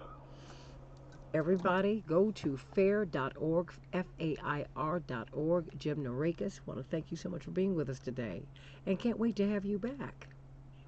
Absolutely, blessings to you. Absolutely, everybody. Fair, fairness and accuracy in reporting. You need to demand it. You need to demand it. fair.org. They do fantastic work. Continuing to take your calls, 773-763-9278, 773-763 WCPT. Let me go to you, Robert. How you doing, Robert? Doing great. What's on your mind? Um, well, definitely, I think there's a bias. If we looked at the CNN debate when Bernie said he didn't say something, and then the moderator turns to Elizabeth Warren and says, "How do you feel when he said that?" Or the most recent debate on Friday night, George Stephanopoulos starts equating socialism with democratic socialism, and then basically it's just a series of questions for the first 30 minutes where the moderators take a shot at Bernie, and then if they're not successful, they kind of open it up to the floor to take a shot at Bernie. And the reality is, Bernie's not calling for the government to start making cars, in the facility or notebook computers or anything like that. He's advocating for some common sense stuff, like Medicare for all that people have been trying to fight for 100 years. But there's definitely a bias. They're definitely trying to prop up their candidates. They want this to be a knockout, drag-out fight to drag on forever because there's a lot of media dollars at stake. You're talking of billions of dollars in advertising if they can keep this thing going. So that's why I think there's definitely a bias. There are alternative outlets. You can listen to your station or the Devil Advocates up in Milwaukee. There's 3 or 4 outlets: the Young Turks, Rational National, the Rising at the Hill, Secular Talk. There's a number of outlets that are trying to hold the media accountable. But, I think at the end of the day, we have to realize these are the people's airwaves. They're not the network airwaves. So if they're going to continue to engage in this type of behavior, then as a society, we have to start asking ourselves, do they, are they able to keep that broadcasting license? Think about some of the lies and spin that come out of these networks. Even with Barack Obama, while he wasn't born here, we want to see the birth certificate. They're supposed to be doing public good. If they're misinforming the public or they have an agenda, rather than actually asking legitimate questions, reporting the news, and we have to ask. And then the other thing we can do is support progressive politicians like Maureen Newman at Illinois 3rd, Jessica Cisneros in Texas 28. I noticed the difference just since the squad has been on the air. When you see an AOC or Rashida Tlaib talking about issues, the corporate media can't drown that out because they're representatives of the government. Thank you. Thank you, and keep those calls coming. And of course, on the after show, I will be speaking with you.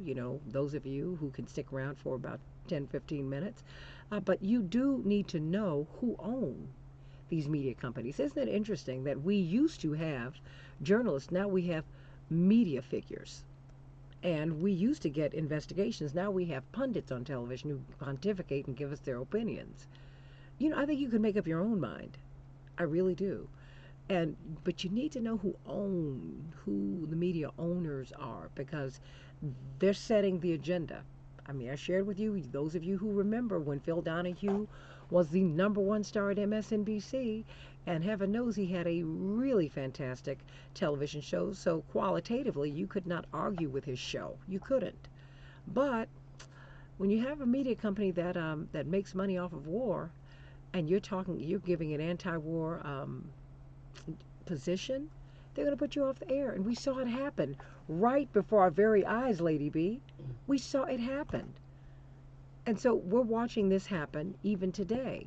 You have companies. Look at who sponsors who sponsors all, not just the news, but who sponsors a lot of these programs. The pharmaceutical companies, Big Pharma, the insurance companies, health insurance companies.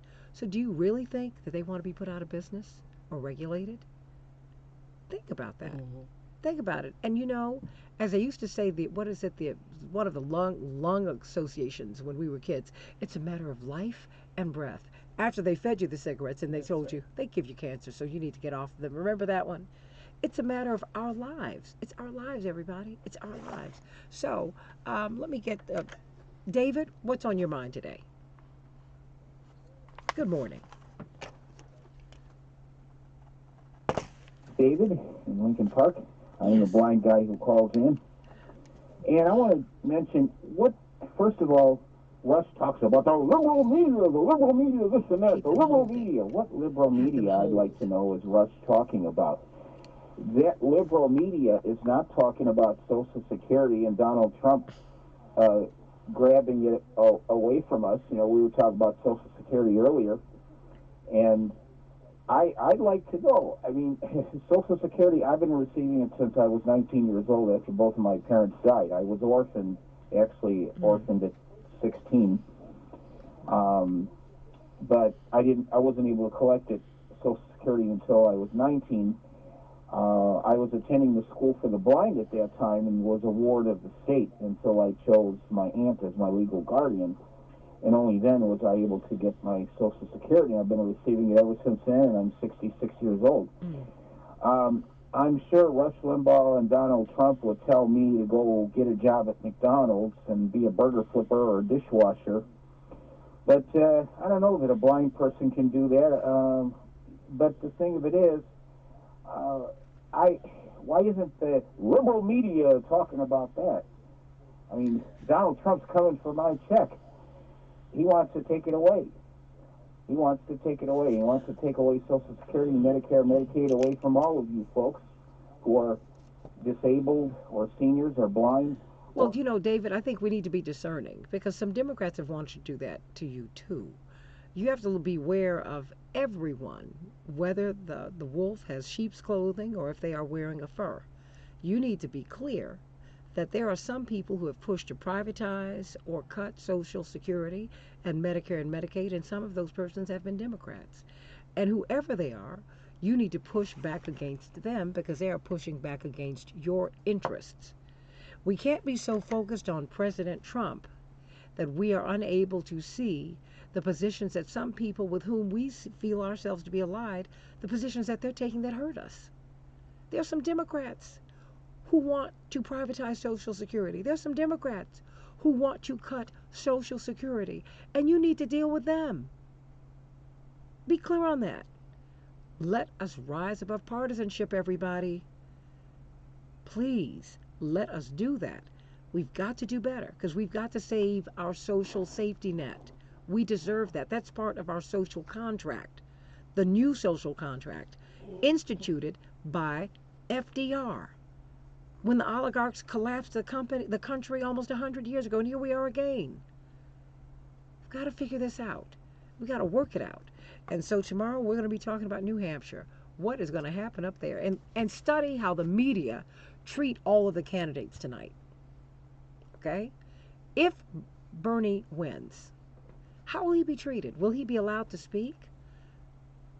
And how will the pundits critique what he has to say? What about Pete Buttigieg? What about Elizabeth Warren?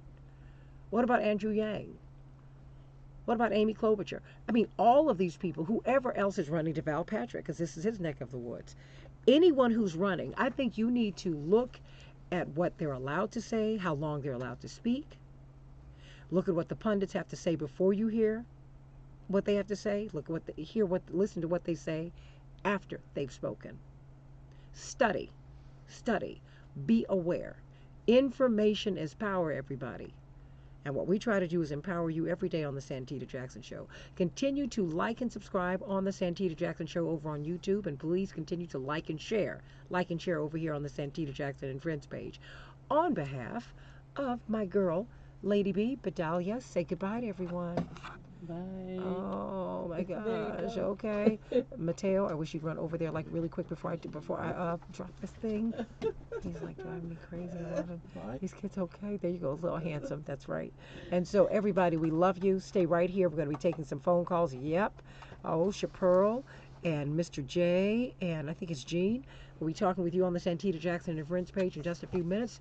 Now, of course, you're going to play that commercial about the Cool Kids Code. Yeah. Okay, you got to meet Lady B and I at Soldier Field. And I know Chappelle's going to be there, too. I know it. I know it. She's going to have a new hairstyle. I don't know what. She's going to look fabulous, though. And you should, too. Cool Kids Code. Go to rainbowpush.org. Call 888-503-6631 and join Shaquille O'Neal and Judge Greg Mathis and Isaiah Thomas and Dougie Fresh and Dave Bing and Reverend Jesse Jackson as we support Cool Kids Who Code and as we have some fun on NBA All-Star Weekend. Talk to you in just a few minutes here on Santita Jackson and Friends on YouTube, The Santita Jackson Show. See you tomorrow.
Well, I had to tell him, do not get on white media telling them that black people will hold their nose, and we know Bloomberg's record. You're not going to do that to us to try to force us to accept this person who is basically a Republican. And so I told him, I was like, look, Jason, Trump and Bloomberg ideology is pretty much in sync. Yeah. So just absolutely, absolutely, absolutely, absolutely. And just because he spent a lot of money talking about he all of a sudden now is aware that stop and frisk was wrong. All of a sudden he realizes that the way that he treated black people is wrong. No. Closing the schools, charter schools, all this stuff. No.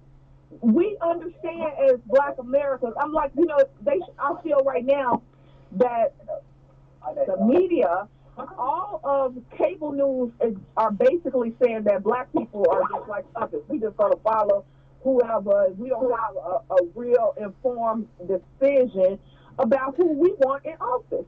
We are mostly very progressive in our thinking. We know that we want a big change in America. And so I'm sitting up here like, y'all stop telling them that we just going to go lock and step with the Democrats and we just going to follow whatever they tell us to do. That's not going to happen. I don't see it happening right now. I see people, if people are disenchanted, they're going to stay home.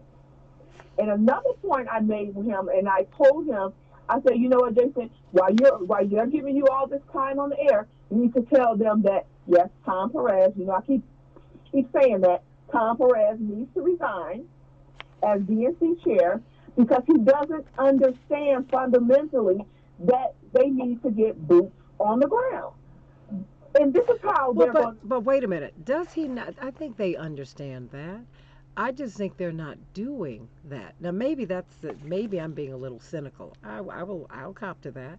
But we have already shown them how to register people to vote in the midst, at the height of the Reagan Revolution in 1986, after Reverend had put 2.5 million new Democrats on the rolls and constant campaigning. Even after he ran for president, he never stopped campaigning.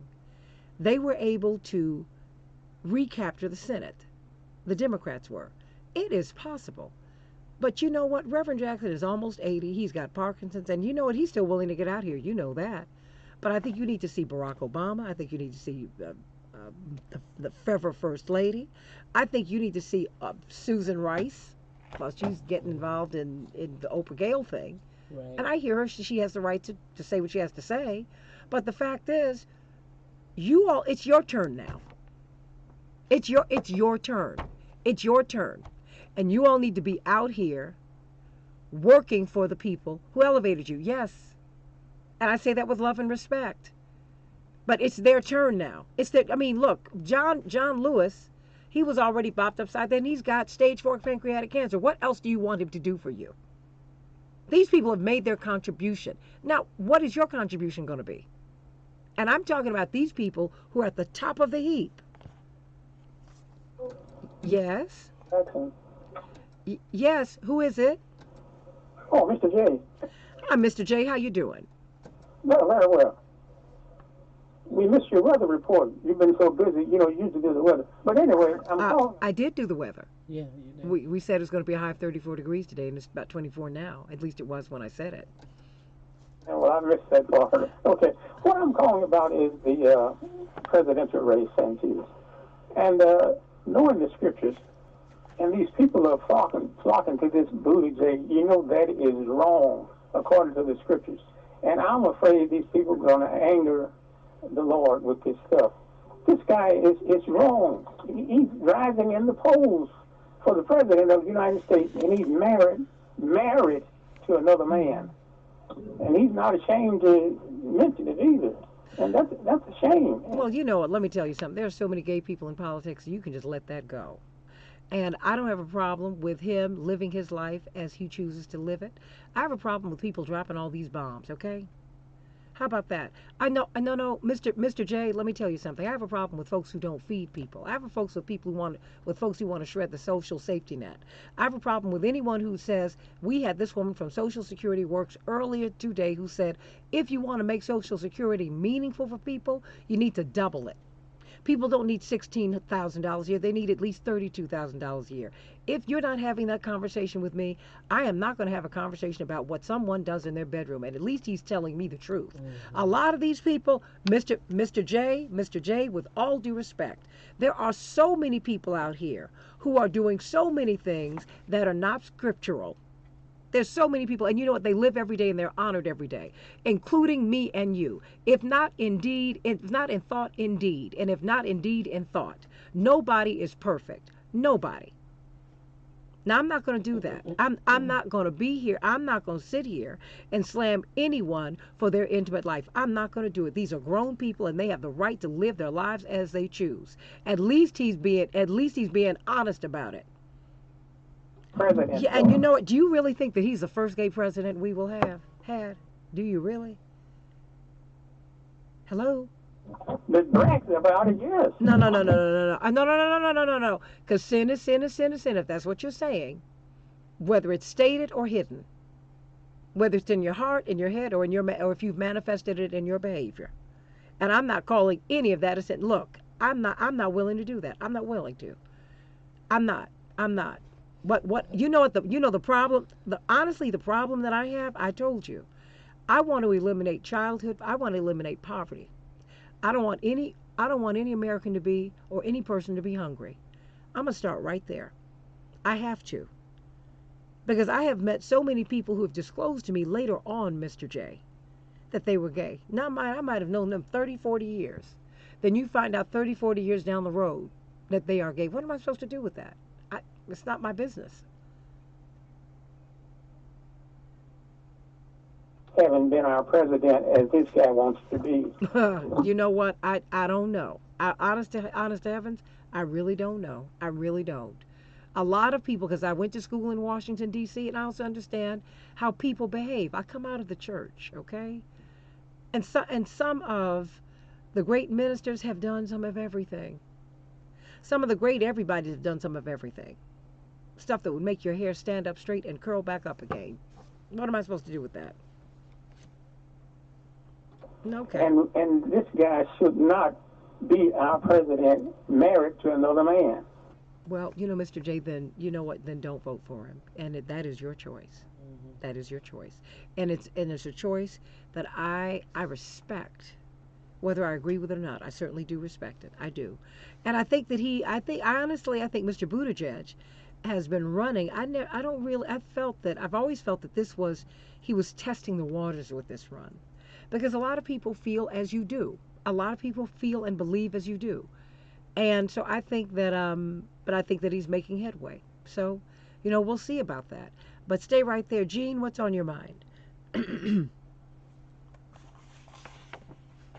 Well, going back to one of your callers, I am just a very avid Bernie supporter.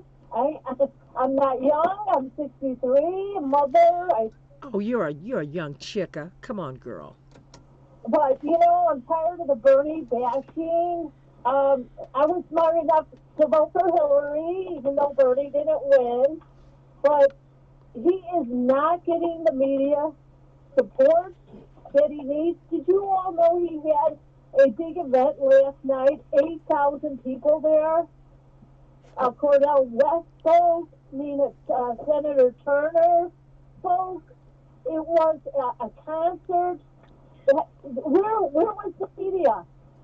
Nowhere to be found. No one even gave him recognition last night. And that phenomenal 8,000 people packed the Widmore Theater in Durham, New Hampshire. And all I see, I listen to pretty much MSNBC. I hear Chris Matthews bad-mouthing him. I don't understand this. Do they want? You got one. There's one question. You want socialism for the rich or the middle class and the poor? That's what it comes down to. Because the 1% in the rich are getting away with murder. Why can't we have free college and pay off the debt? I'm still paying for 10 years on one of my kids. So they do not want Bernie in there. Any of the media, they are not being fair to him. In the end, I will vote for whoever the candidate is. But I want more. I want Bernie Sanders to have more recognition. And I hope it's got to start. Well, you know what, Miss Jean, you know what? I would say this because we're so early in the process of voting. You don't even need to get to I will vote for whoever is nominated. Don't do that.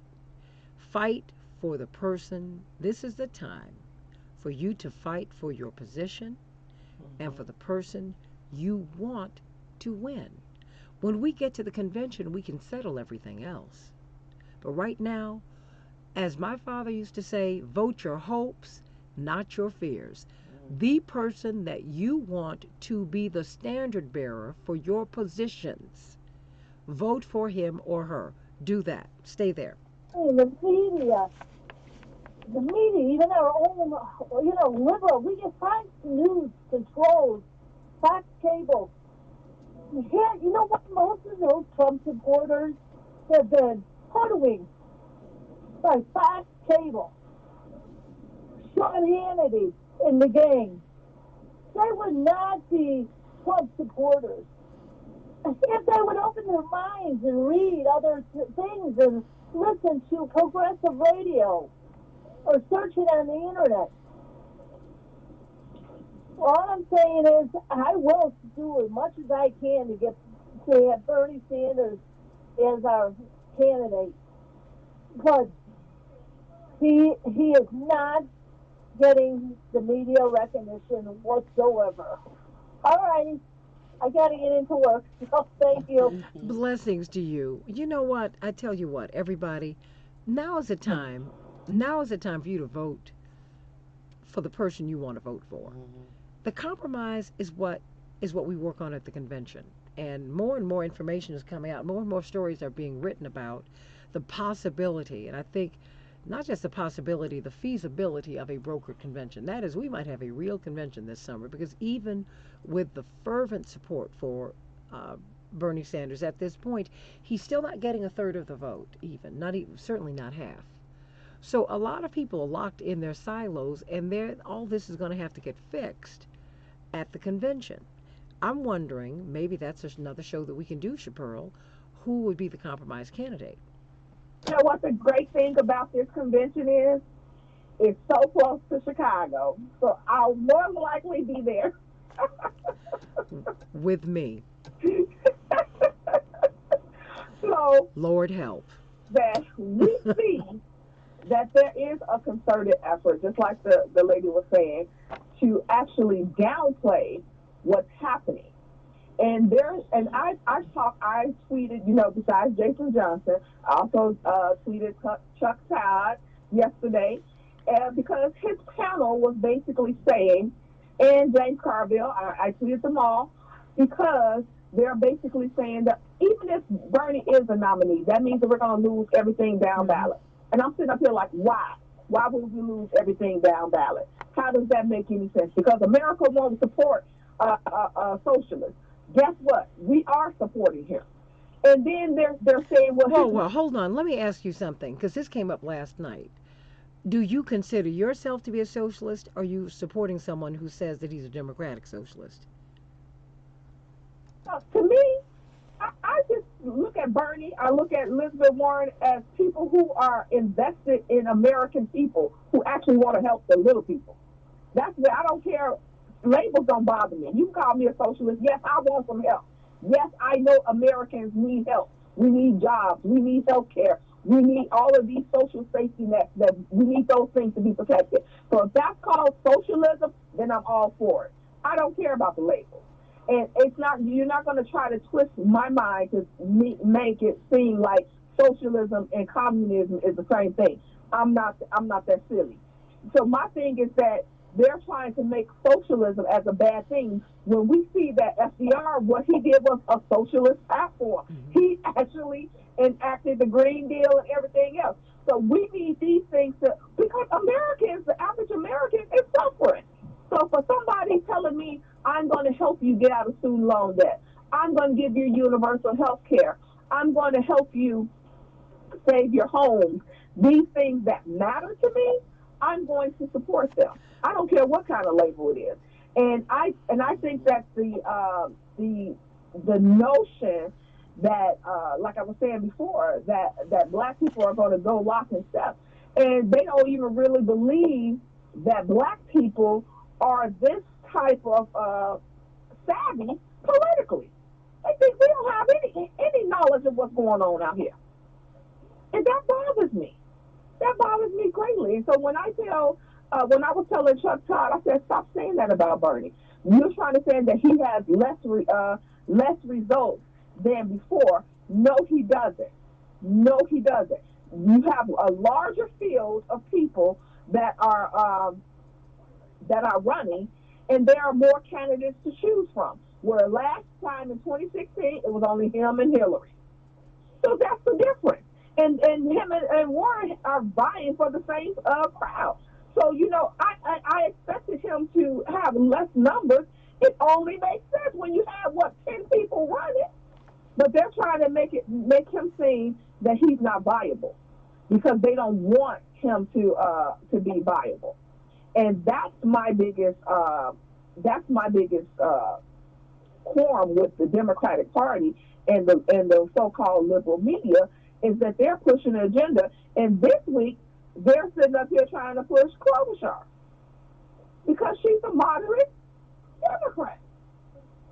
But to me, her platform, and I say this all the time, the only people that really have a lot of policy that's out there is Warren.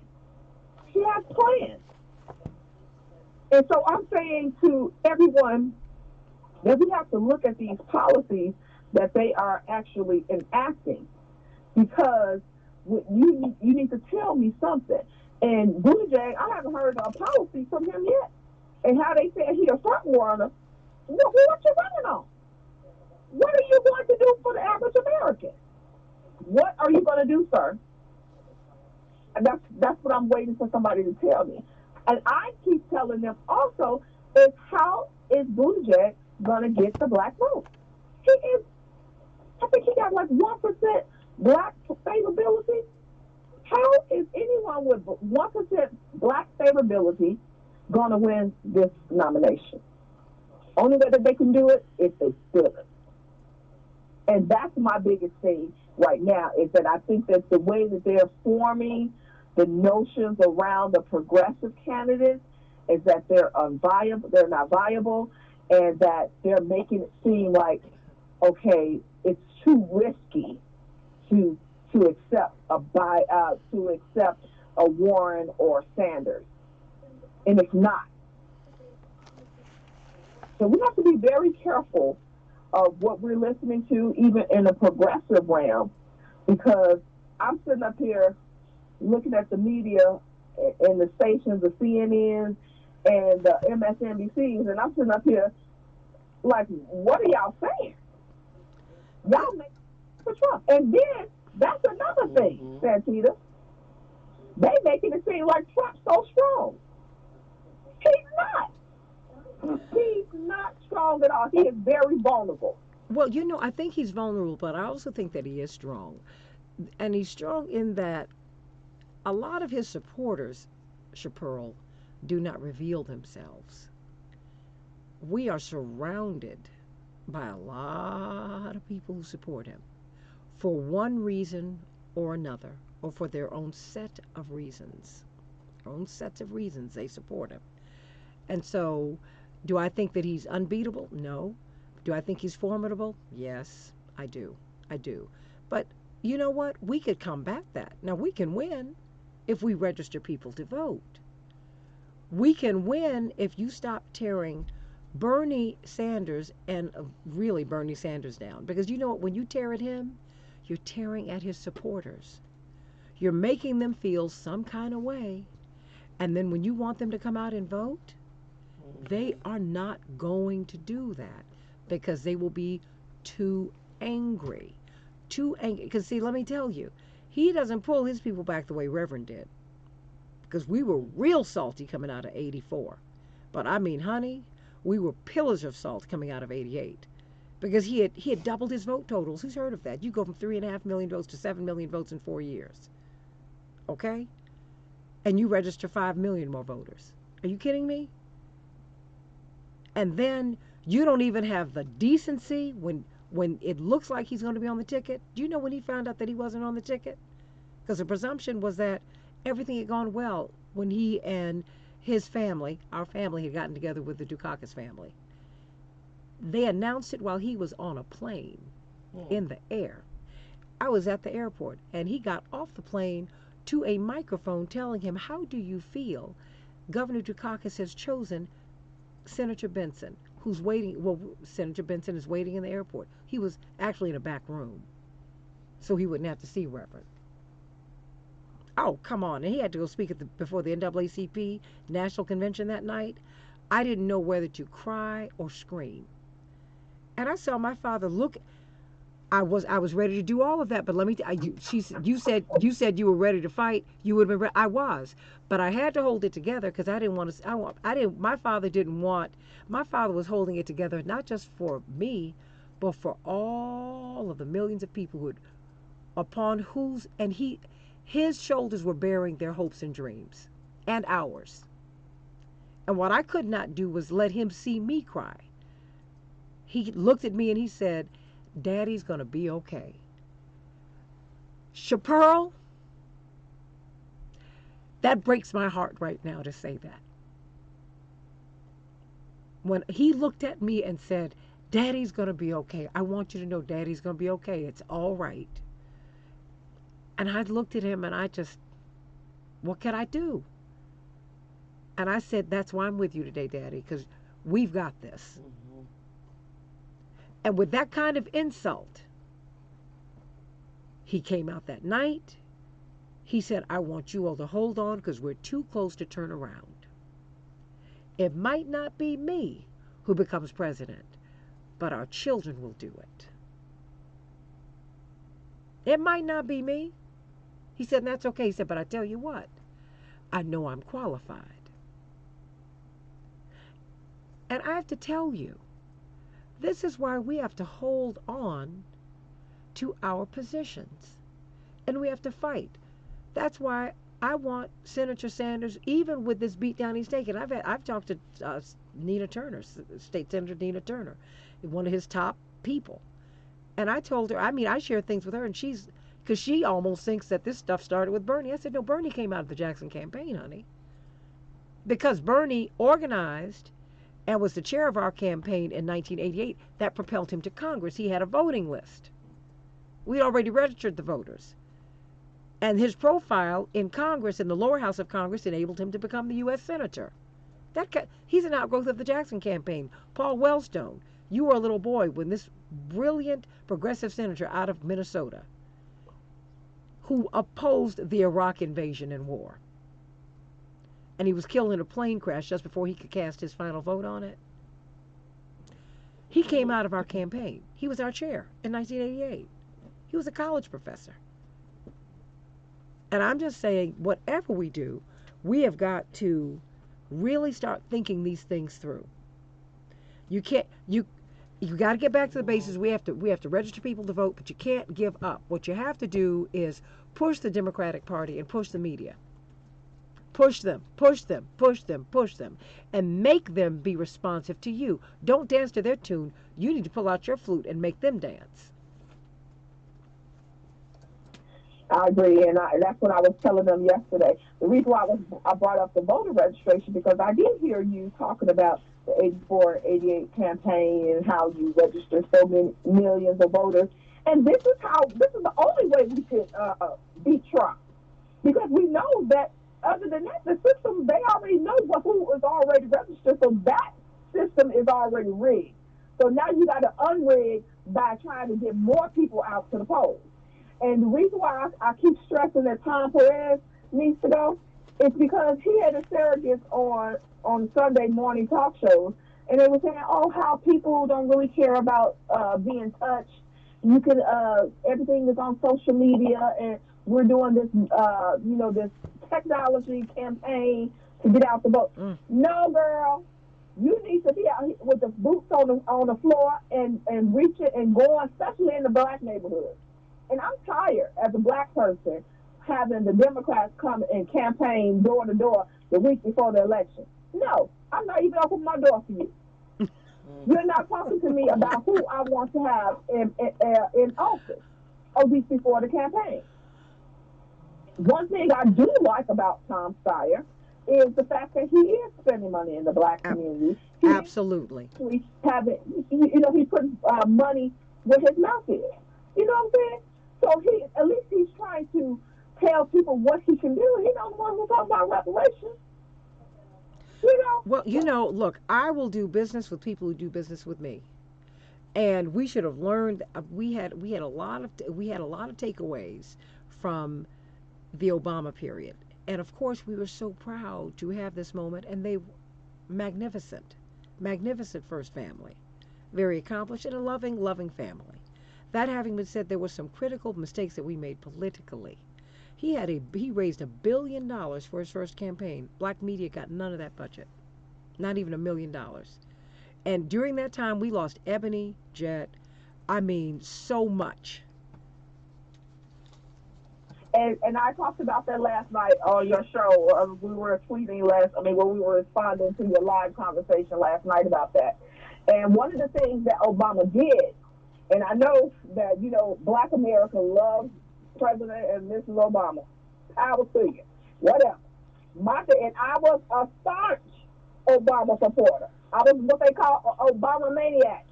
But when the policies came down to it, I was like, what the hell just happened? I fell out of love real quick when he started putting his policies in the act. So let me tell you, what happened was, and this was actually the fall of the DNC, in my opinion, is that Obama stopped contributing to the DNC. He started his own PAC, which is Obama for America. So all the money and the millions of money was filtering down through the Obama for America PAC. So all his advertisements, he was only using it for his own personal reelection. And this is what I wanted to say last night. And he did not care about anything down ballot. He cared about only him winning.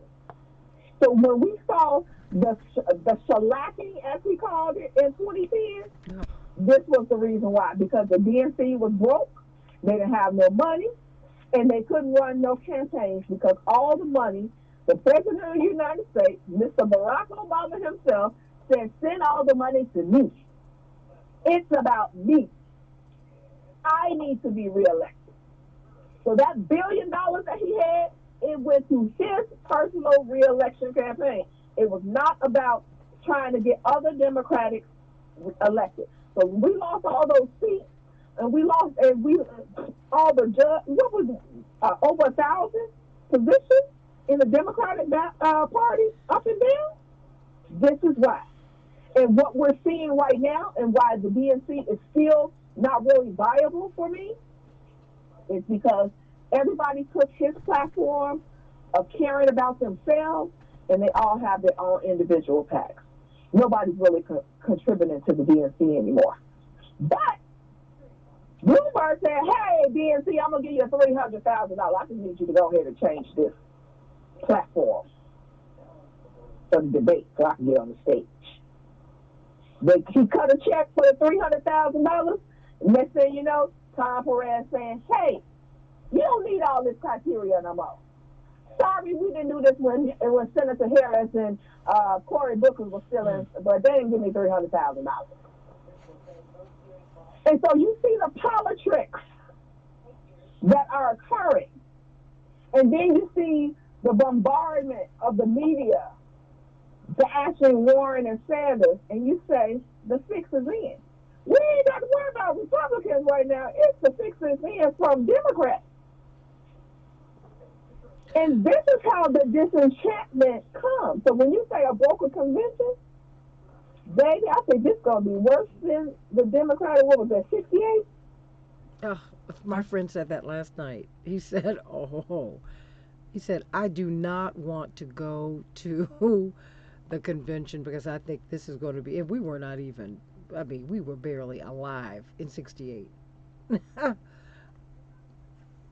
Because they already know, facts have already been proven that Bernie should have got the nod last time. That they systematically took the election from Bernie. So they still mad. Bernie supporters are still mad. I'm okay if Hillary wins the nomination fair and square. I'm okay. But we know that there was some nefarious business going on in that 2016 election and nomination. And so they held that anger for 4 years. And then now we're seeing this replay, especially with the first thing with the Iowa caucus. And then now I think Trump came out last night and said, vote for the weakest Democrat, Republicans. Y'all go out and y'all vote for the weakest Democrat. So you have the media saying Bernie's not viable, and then you got Trump on the other side saying, I'm going to set my Republicans in to go vote for the weakest Democrat so he'll lose. This system is not fair. And that's what we're seeing here, that the system is not fair. Well, I'm glad we're seeing it. I'm glad we're seeing it too. But that's how I know that this broker convention is a great possibility. What do you foresee? What do you think is going to happen if there's a broker convention? And should I do a show on that? I think so. I think that it's going to be maybe riots. I see riots. I mean, because I think it's going to be bad. Depending, I would say after we see South Carolina, we're going to really get a good picture of what's going to happen. Because right now, the media itself, and you can tell that it's from DNC operatives, because that's mainly who they have on as pundits. And they're talking against them. Trump don't got to run no negative commercials because we're doing it to ourselves. Who does that?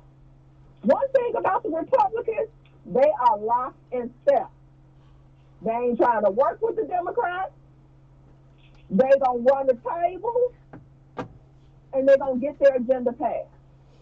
You can say whatever you want about Mitch McConnell, but he put 175 conservative judges in office for a lifetime.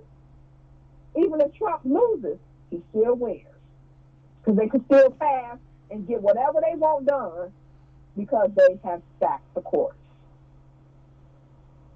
Democrats don't have that same mentality. They want to bargain and no. If we take the House and Senate back, we need to run the table. Yeah. Universal health care. They like, well, Nancy Pelosi don't support universal health care. She don't support. Well, she better fall in line. Because McConnell has told you, he said, I don't give a damn what y'all think. We running this. I love Chaparral. And that's the mentality that the Democrats need to have. I don't give a damn. We running this table. We getting universal health care. We getting free education. We doing all this. And you know what? But let me say this. I don't. When they talk about free education, you're investing in the citizens. Yeah. They need to stop this. They need to stop it because Wall Street has gotten free stuff. That $770 billion bailout was a $20+ trillion bailout. Yeah. That was no. When they presented, when Goldman Sachs went to Nancy Pelosi with a 2.5-sheet pager, a white paper, and said, if you do not give us this money by the close of business today, we are going to shut the economy down. That's what happened in 2008. That is why people were so outraged. They flooded the phone lines on Capitol Hill and they shut down the system. Then they went and reworked the system so you can't get so many phone calls through. But wait a minute. Let's get real about this, okay? And we're gonna have to make some decisions about what we want and who we want to be. That's why I wanted us to talk about Iowa last night. And boy, we got a tremendous response you can see online from that. Because people really needed to talk about that. And that's why, I was saying, Mark, I don't want to talk about ranked choice voting because in their own way they have that. What I want to talk about is what happened. Because that is what people are carrying today. They do not feel, this is not, because let me tell you, this is a long distance race. Reverend carried the baton, now Bernie's carrying it. My point is, this is not about a person. This is about positions and policies. So the question is, well, it's always about power, always. It's about your empowerment. And when you get the power, you're not supposed to use it to lord over anyone else, by the way. When you get the power, you're supposed to use it in a way that enhances everybody. Yes, for God. How about that? Use it in the way God wants you to do it. Yeah, I'm digging it into my religious roots because that's who I am. And I'm unapologetic about that. That's why I could appreciate Mr. J and his position on Pete Buttigieg and his personal life, but I'm here to tell you, do you really think that there are not a lot of people who are gay in office already, married or unmarried, to people of the opposite sex? Let that go, honey. Let it go. My big issue, because I don't care what people do at home. I really don't. As long as you're doing it with an adult who's consenting. Okay? All right. After that, that's your business. And when you come into somebody's house, baby, you've almost given up consent. I'm sorry. Now, some points, some situations you need to avoid, but that's another story for another day. That having been said, you know what I'm looking for? I'm looking for some people who want to end poverty, period, for everybody. I want a universal single payer system, healthcare system for everybody. Because I've gotten sick once or twice out of the country, and when I wanted to pay the doctor, they looked at me like I was insane. It's like, no, this is what we do. This is how we do healthcare here. Healthcare is your right. You can't walk around here sick. What about the coronavirus? One of my dearest friends, when I was living in New York, called me one day just completely gobsmacked upside the head. Because you know what she found out, Chapearl, Mateo, and Bedalia, and everybody else who's listening? She said, girl, do you know that I found out I have been exposed to TB? I said, what? She said, yeah. And we were trying to track it, and they said it must have happened in the subway. Because all of us who live in New York take the subway all the time. Certainly during the day. All the time. From my apartment to my voice teacher, it would take 7 minutes to go from 135th Street to 72nd Street. What did I need to get a cab for? Who at the time were not riding in Harlem anyway. I had to take a jitney. So I'm just saying, whoa, hold on, hold up, wait a minute, stop. Let's get real about this thing, about what people really, really, really, really need. So if Pete Buttigieg wants to tell me about feeling denied and feeling excluded because he's gay, then you know what, then link that into poverty. Because at the end of the day, he's still a white guy. And he has white privilege. And he's able to function with that. Whatever his personal hurts and slights. And I'm sorry for them. But that having been said, something else is going on here. That's scary. What? What's scary? Well, the house credit of the TB. Oh, look, that's why you need universal single payer health care for everybody. Because no one gets sick alone. You can say, oh, don't touch me. Your sickness is already in the air. So let that go, okay? If one person gets sick, we all get sick. That is the way it works in the world. We're all connected to one another, period. Period. Locking people up on a ship, that ain't gonna mean nothing. It doesn't mean anything. Number one, coronavirus is in part airborne. It's already out there and it has traveled overseas. There are people in the United States who have it. But if you don't have a good health care plan, you can't go to the hospital and get anything done about it. Sad. Tragic. Oh. Healthcare costs are very real. I tell you all the time. We pay $400 a month. We still got a $3,000 deductible, and we still pay to a health spending account, and we still pay for prescriptions. Yes. Why is this like 15-20% of my monthly income? I can't do that. Yeah. This is crazy. And God forbid I need a root canal or something like that. We've been talking about just regular health care. Well, just everyday things Americans can't afford. And no one should suffer and have to think about, hey, do I pay my rent or do I get this medicine? Or do I pay my rent or do I get feminine products? Who does that? Wait, y'all, hold on. We've got to. So when these people are talking on the stage about, you need your private health care plan. I've got a great private health care plan. I've gotten a couple of $1,000s of bills over the past couple of days. Just, I mean, getting some tests. Huh? So I'm saying, wait. Medicare for all who want it, Pete Buttigieg, please don't say that. Stop it. People need Medicare for all, period. And all these funders, these bundlers you have who are from the health insurance industry, reveal them and have them come out here and make the case you're making. You don't need to make the case for them. Have them make it. Have them come to before the American public and explain why we need to pay these exorbitant fees to stay well. So someone can play judge and jury over my life and tell me whether I can get some treatment or not. Are you kidding me? This is awful. Yes. It's awful. And we've got to do right. What's your closing thought, Chapearl? Because you have been on point. You've got everybody on fire over here. We love you, Chapearl. I'm going to be watching the elections, but I just encourage everyone to actually, we have to be the voice, because the mainstream media, they do actually watch Twitter and Facebook, and they respond to what we are saying.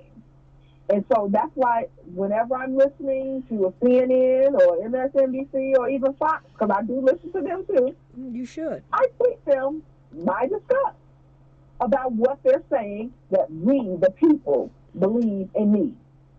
When you're not in my situation, you do not speak for me.